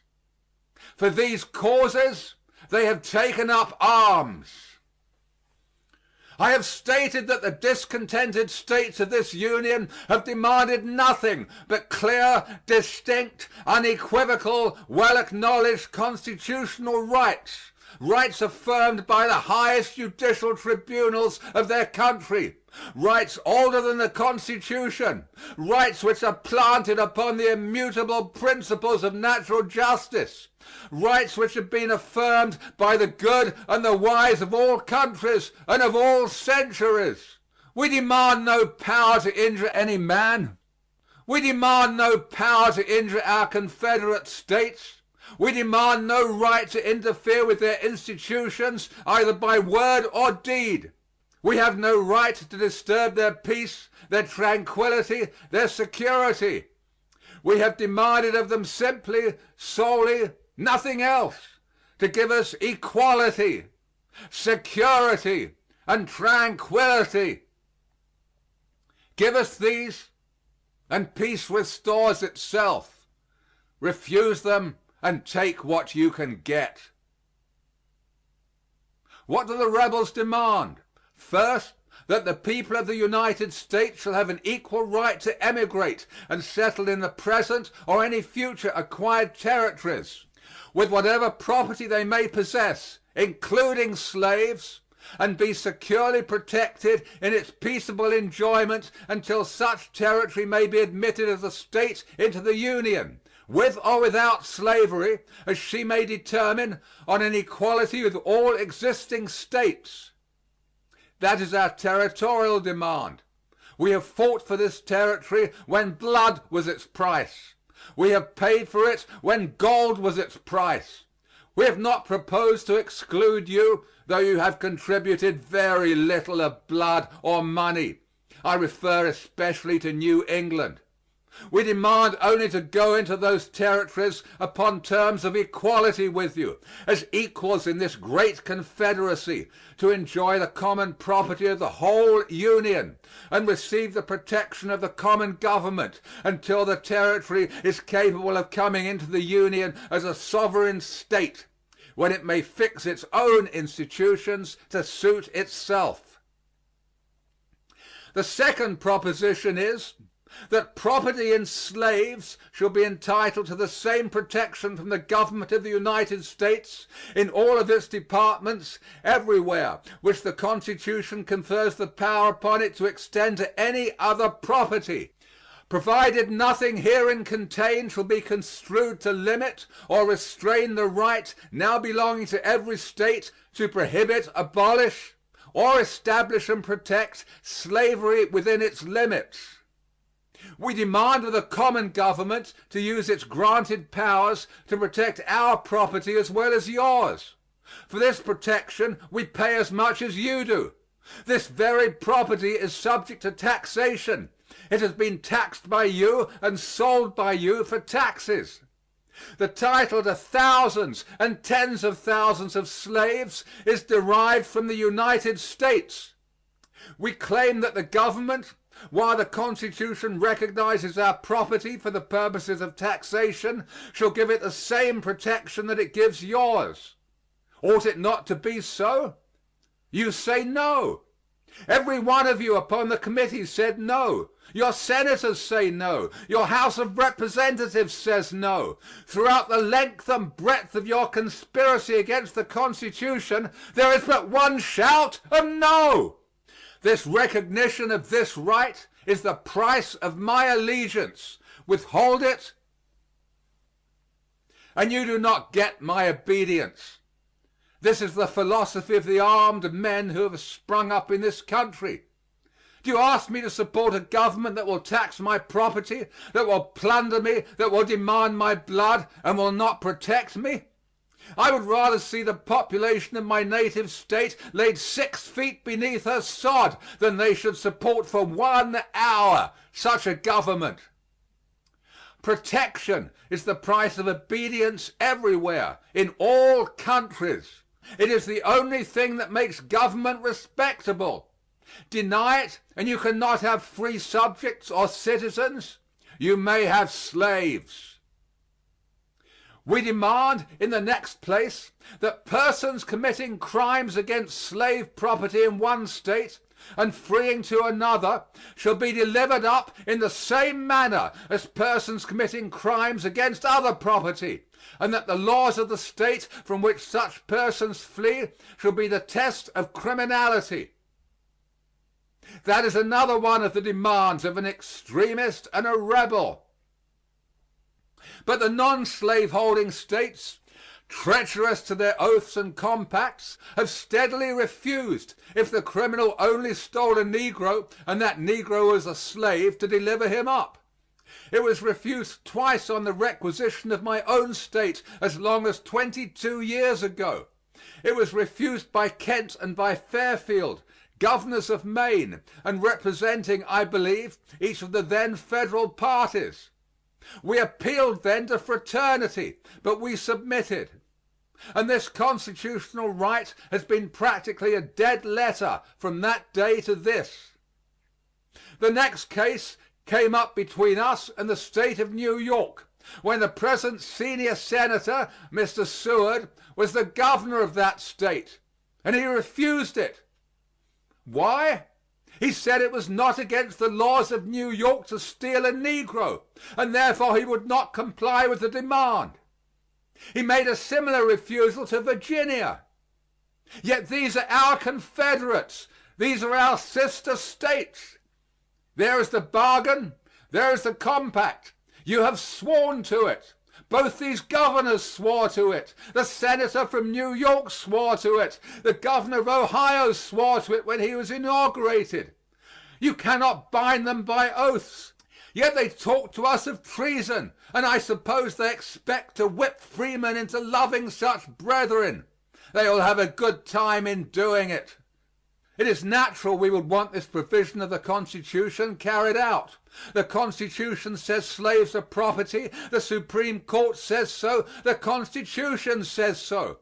The theft of slaves is a crime. They are a subject matter of felonious exportation. By the text and letter of the Constitution, you agreed to give them up. You have sworn to do it, and you have broken your oaths. Of course, those who have done so look out for pretext. Nobody expected them to do otherwise.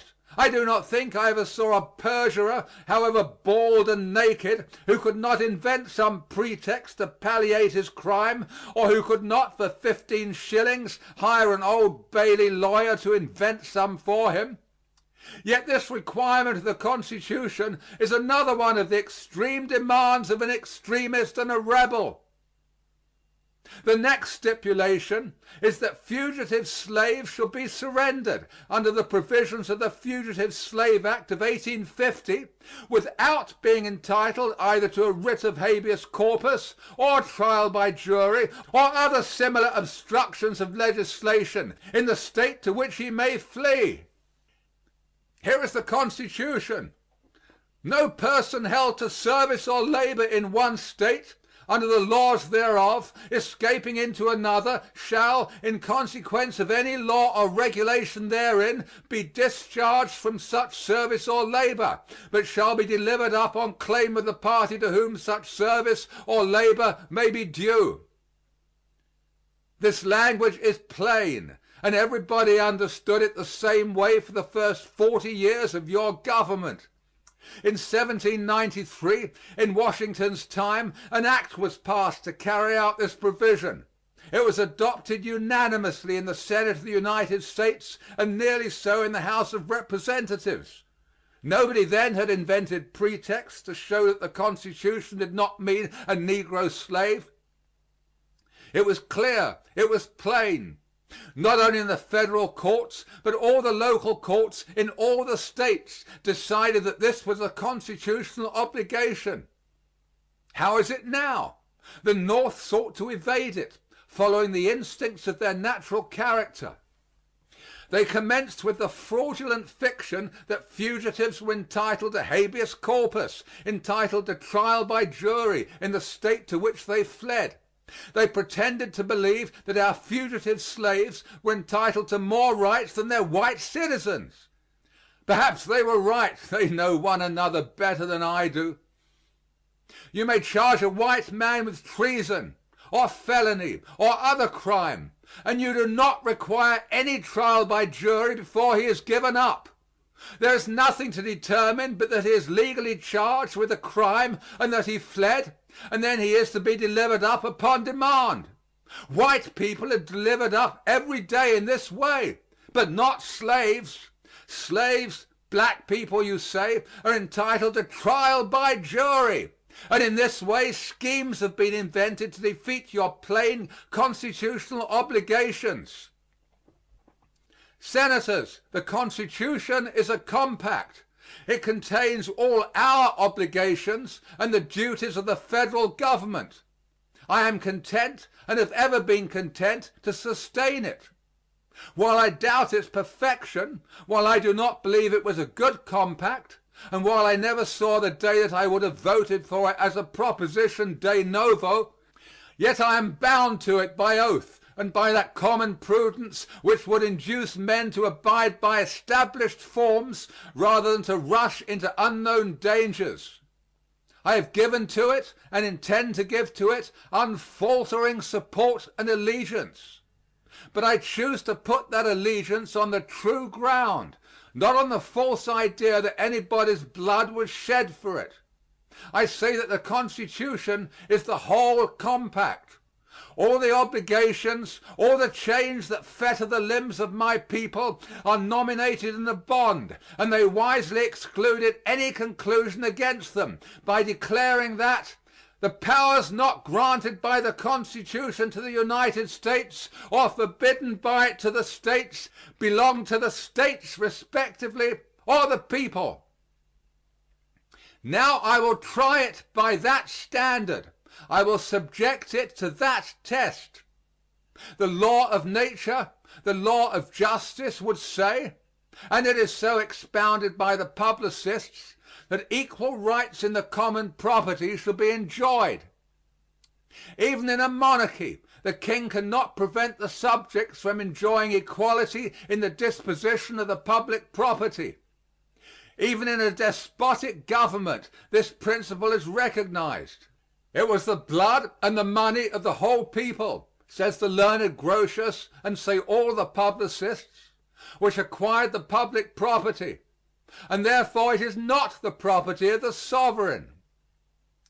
This right of equality being then, according to justice and natural equity, a right belonging to all states, when did we give it up? You say Congress has a right to pass rules and regulations concerning the territory and other property of the United States. Very well. Does that exclude those whose blood and money paid for it? Does dispose of mean to rob the rightful owners?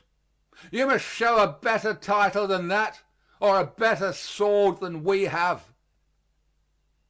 What then will you take? You will take nothing but your own judgment.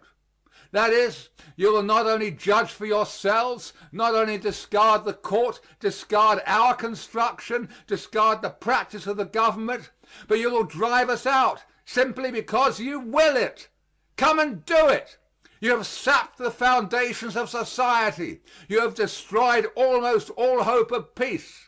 In a compact where there is no common arbiter, where the parties finally decide for themselves, the sword alone at last becomes the real, if not the constitutional, arbiter.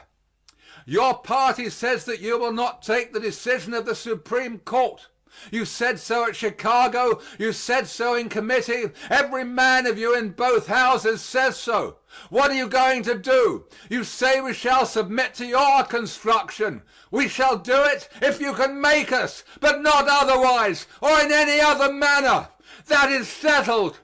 You may call it secession or you may call it revolution, but there is a big fact standing before you, ready to oppose you. That fact is freemen with arms in their hands. End of section 38. The Art of Public Speaking by Dale Carnegie and Joseph Berg Eisenwein. Section 39. Appendix D. Speeches for Study and Practice. Theodore Roosevelt. Inaugural Address, 1905. My fellow citizens, no people on earth have more cause to be thankful than ours, and this is said reverently, in no spirit of boastfulness in our own strength, but with gratitude to the Giver of good, who has blessed us with the conditions which have enabled us to achieve so large a measure of well-being and happiness. To us as a people it has been granted to lay the foundations of our national life in a new continent. We are the heirs of the ages, and yet we have had to pay few of the penalties which in old countries are exacted by the dead hand of a bygone civilization. We have not been obliged to fight for our existence against any alien race, and yet our life has called for the vigor and effort without which the manlier and hardier virtues wither away.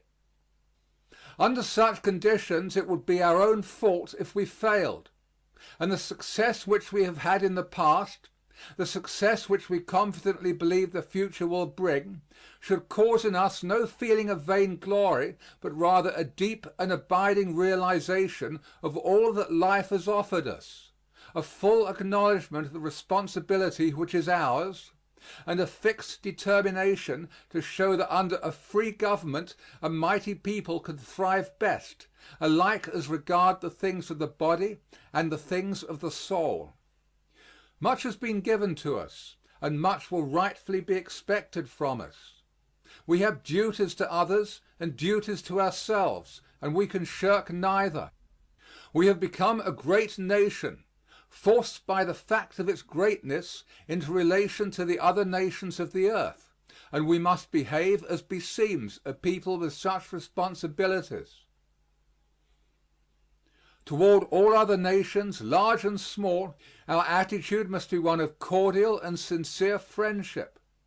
We must show not only in our words, but in our deeds, that we are earnestly desirous of securing their good will by acting toward them in a spirit of just and generous recognition of all their rights.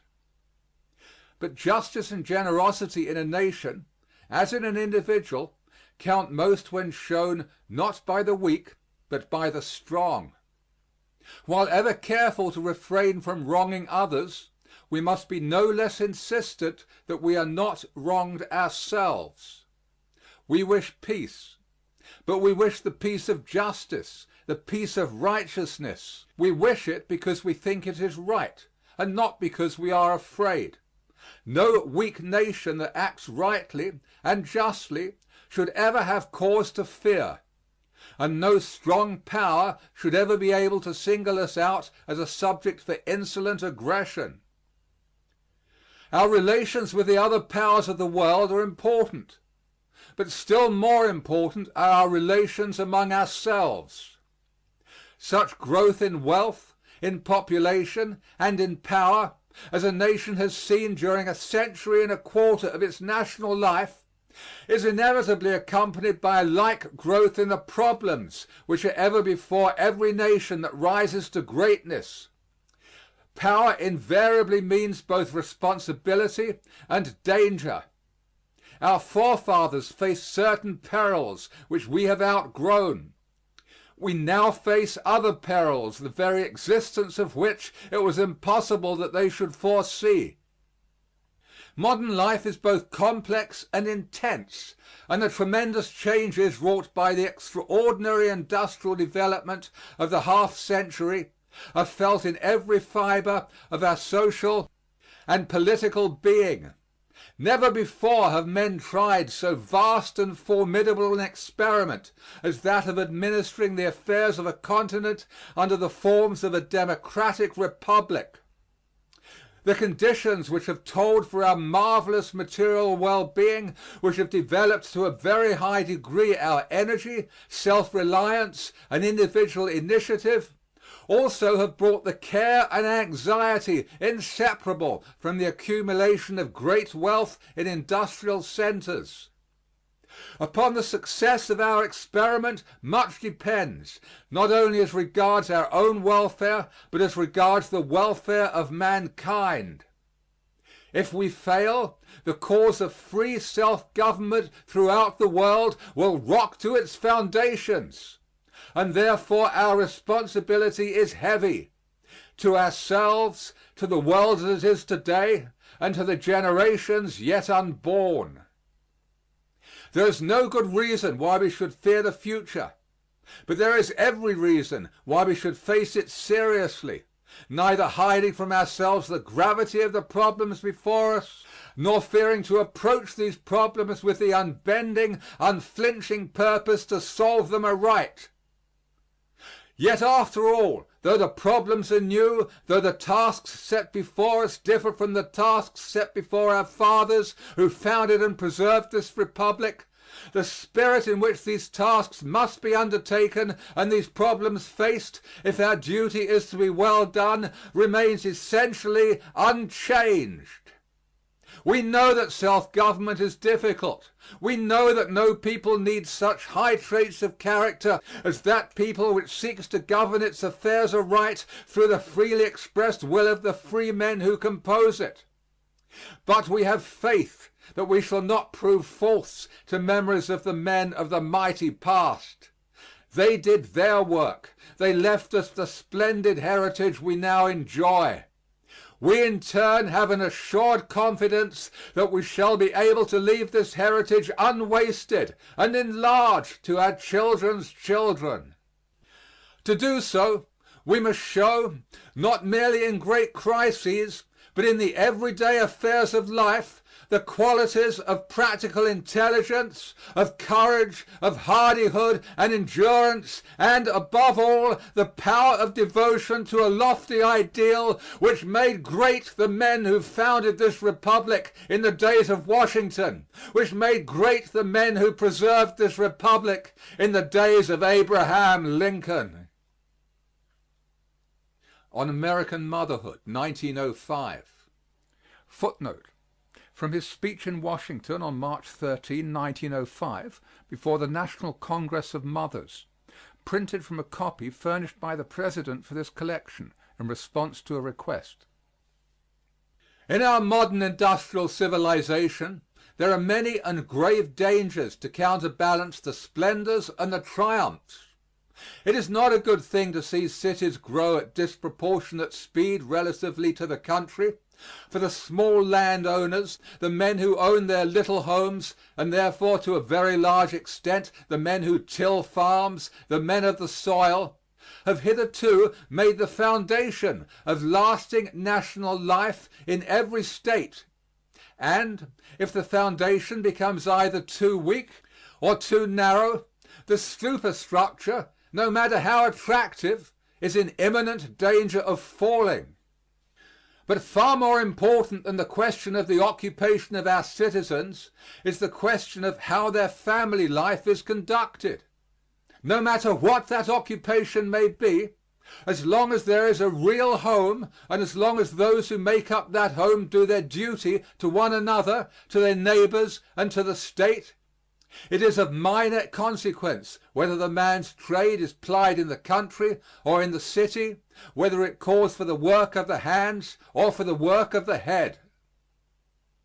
No piled up wealth, no splendor of material growth, no brilliance of artistic development will permanently avail any people unless its home life is healthy, unless the average man possesses honesty, courage, common sense and decency, unless he works hard and is willing at need to fight hard, and unless the average woman is a good wife, a good mother, able and willing to perform the first and greatest duty of womanhood, able and willing to bear and to bring up, as they should be brought up, healthy children, sound in body, mind and character, and numerous enough so that the race shall increase and not decrease.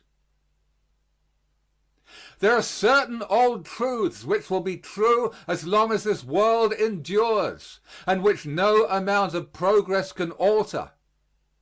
One of these is the truth that the primary duty of the husband is to be the homemaker, the breadwinner for his wife and children, and that the primary duty of the woman is to be the helpmate, the housewife and mother. The woman should have ample educational advantages, but save in exceptional cases, the man must be, and she need not be, and generally ought not to be, trained for a lifelong career as the family breadwinner. And therefore, after a certain point, the training of the two must normally be different, because the duties of the two are normally different. This does not mean inequality of function, but it does mean that normally there must be dissimilarity of function. On the whole, I think the duty of the woman the more important, the more difficult, and the more honorable of the two. On the whole, I respect the woman who does her duty even more than I respect the man who does his. No ordinary work done by a man is either as hard or as responsible as the work of a woman who is bringing up a family of small children. For upon her time and strength demands are made not only every hour of the day, but often every hour of the night. She may have to get up night after night to take care of a sick child, and yet must by day continue to do all her household duties as well. And if the family means are scant, she must usually enjoy even her rare holidays taking a whole brood of children with her. The birth pangs make all men the debtors of all women. Above all, our sympathy and regard are due to the struggling wives amongst those whom Abraham Lincoln called the plain people, and whom he so loved and trusted. For the lives of these women are often led on the lonely heights of quiet, self-sacrificing heroism.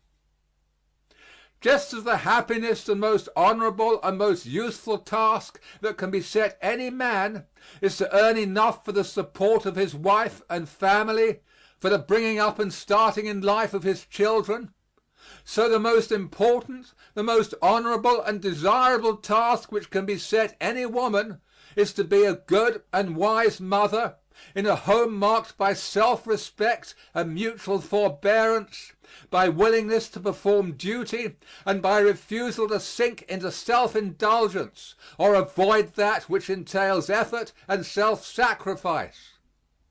Of course there are exceptional men and exceptional women who can do and ought to do much more than this, who can lead and ought to lead great careers of outside usefulness in addition to, not as substitutes for, their home work. But I am not speaking of exceptions. I am speaking of the primary duties. I am speaking of the average citizens, the average men and women who make up the nation. Inasmuch as I am speaking to an assemblage of mothers, I shall have nothing whatsoever to say in praise of an easy life. Yours is the work which is never ended. No mother has an easy time. The most mothers have very hard times. And yet what true mother would barter her experience of joy and sorrow in exchange for a life of cold selfishness, which insists upon perpetual amusement and the avoidance of care, and which often finds its fit dwelling place in some flat designed to furnish with the least possible expenditure of effort the maximum of comfort and of luxury, but in which there is literally no place for children? The woman who is a good wife, a good mother, is entitled to our respect as is no one else. But she is entitled to it only because and so long as she is worthy of it. Effort and self-sacrifice are the law of worthy life for the man as for the woman, though neither the effort nor the self-sacrifice may be the same for the one as for the other. I do not in the least believe in the patient Griselda type of woman, in the woman who submits to gross and long continued ill treatment, any more than I believe in a man who tamely submits to wrongful aggression. No wrongdoing is so abhorrent as wrongdoing by a man toward the wife and the children who should arouse every tender feeling in his nature. Selfishness toward them, lack of tenderness toward them, lack of consideration for them, above all brutality in any form toward them, should arouse the heartiest scorn and indignation in every upright soul. I believe in the woman keeping her self-respect just as I believe in the man doing so. I believe in her rights just as much as I believe in the man's, and indeed a little more. And I regard marriage as a partnership in which each partner is in honor bound to think of the rights of the other as well as of his or her own. But I think that the duties are even more important than the rights. And in the long run I think that the reward is ampler and greater for duty well done than for the insistence upon individual rights, necessary though this too must often be. Your duty is hard, your responsibility great, but greatest of all is your reward. I do not pity you in the least. On the contrary, I feel respect and admiration for you. Into the woman's keeping is committed the destiny of the generations to come after us. In bringing up your children, you mothers must remember that while it is essential to be loving and tender, it is no less essential to be wise and firm. Foolishness and affection must not be treated as interchangeable terms. And besides training your sons and daughters in the softer and milder virtues, you must seek to give them those stern and hardy qualities which in after life they will surely need. Some children will go wrong in spite of the best training, and some will go right even when their surroundings are most unfortunate. Nevertheless, an immense amount depends upon the family training. If you mothers through weakness bring up your sons to be selfish and to think only of themselves, you will be responsible for much sadness among the women who are to be their wives in the future. If you let your daughters grow up idle, perhaps under the mistaken impression that as you yourselves have had to work hard, they should know only enjoyment, you are preparing them to be useless to others and burdens to themselves. Teach boys and girls alike that they are not to look forward to lives spent in avoiding difficulties, but to lives spent in overcoming difficulties. Teach them that work for themselves and also for others is not curse but a blessing. Seek to make them happy, to make them enjoy life, but seek also to make them face life with the steadfast resolution to wrest success from labor and adversity, and to do their whole duty before God and to man. Surely she who can thus train her sons and her daughters is thrice fortunate among women. There are many good people who are denied the supreme blessing of children, and for these we have the respect and sympathy always due to those who, from no fault of their own, are denied any of the other great blessings of life.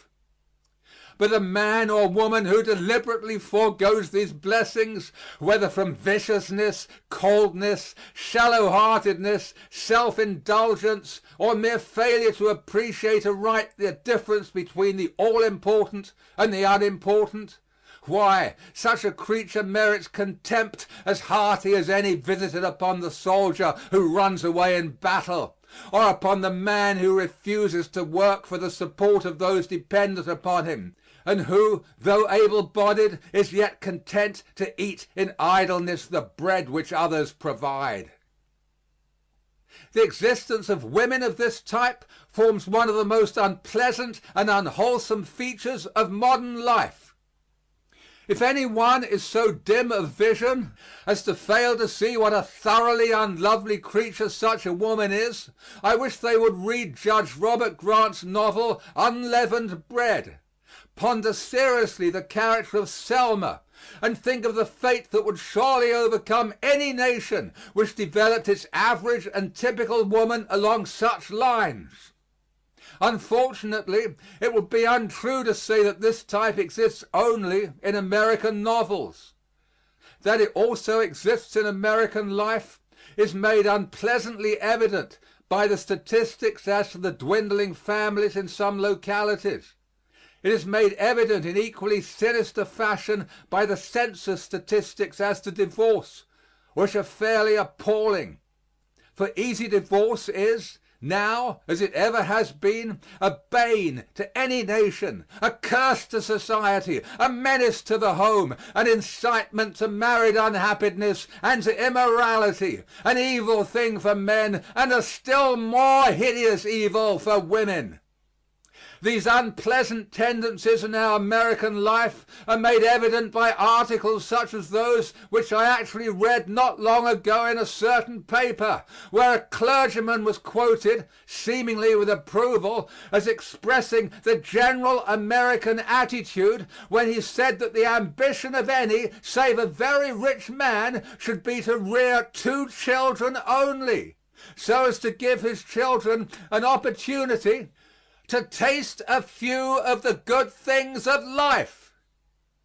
This man, whose profession and calling should have made him a moral teacher, actually set before others the ideal, not of training children to do their duty, not of sending them forth with stout hearts and ready minds to win triumphs for themselves and their country, not of allowing them the opportunity and giving them the privilege of making their own place in the world, but, forsooth, of keeping the number of children so limited that they might taste a few good things.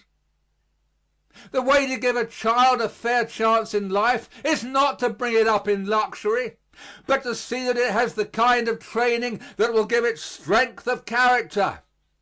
Even apart from the vital question of national life, and regarding only the individual interest of the children themselves, happiness in the true sense is 100-fold more apt to come to any given member of a healthy family of healthy-minded children, well brought up, well educated, but taught that they must shift for themselves, must win their own way, and by their own exertions make their own positions of usefulness, than it is apt to come to those whose parents themselves have acted on and have trained their children to act on the selfish and sordid theory that the whole end of life is to taste a few good things.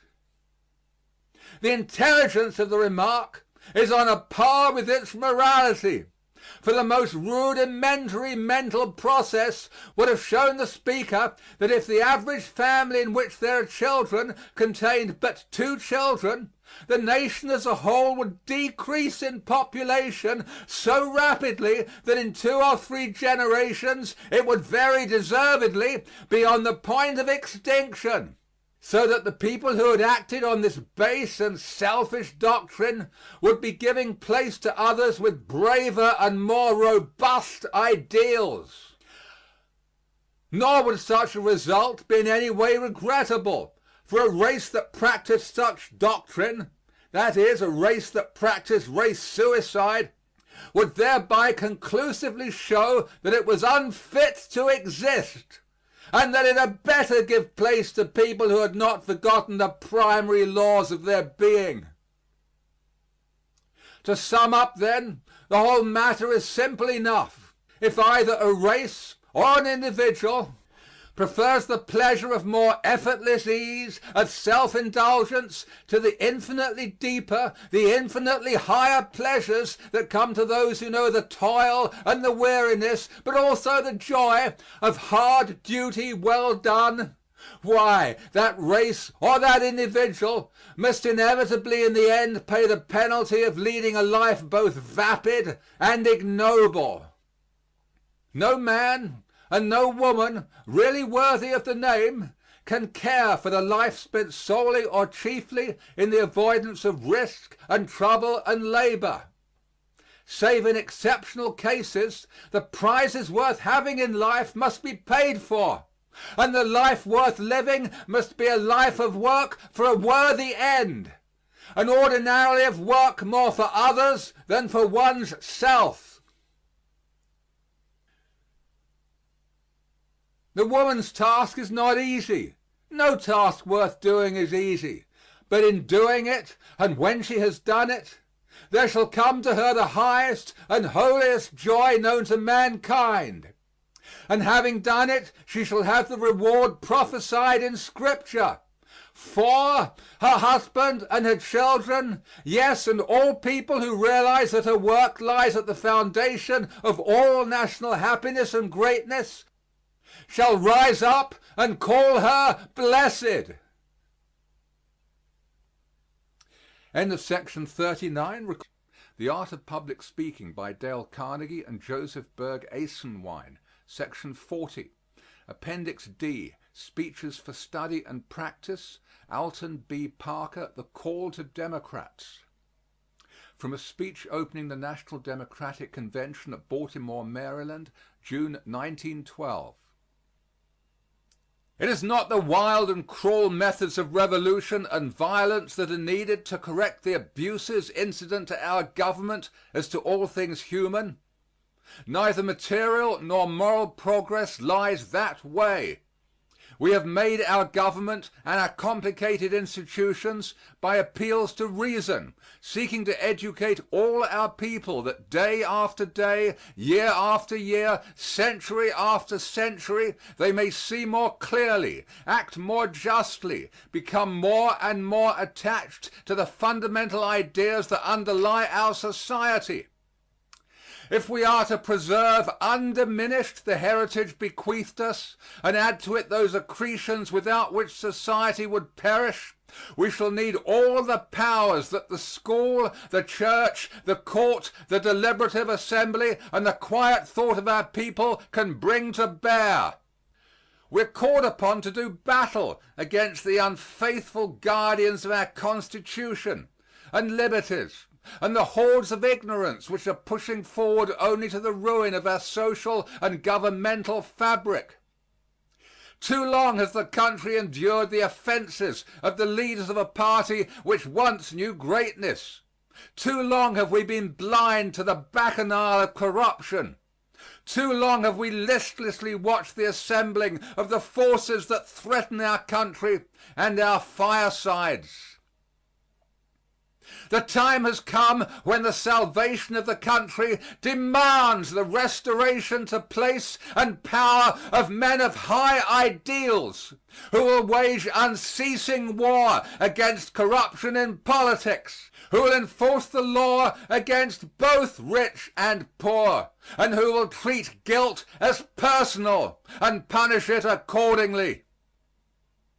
What is our duty? To think alike as to men and measures? Impossible, even for our great party. There is not a reactionary among us. All Democrats are progressives. But it is inevitably human that we shall not all agree that in a single highway is found the only road to progress, or each make the same man of all our worthy candidates his first choice. It is possible, however, and it is our duty to put aside all selfishness, to consent cheerfully that the majority shall speak for each of us, and to march out of this convention shoulder to shoulder, intoning the praises of our chosen leader. And that will be his due, whichever of the honorable and able men now claiming our attention shall be chosen. End of section 40.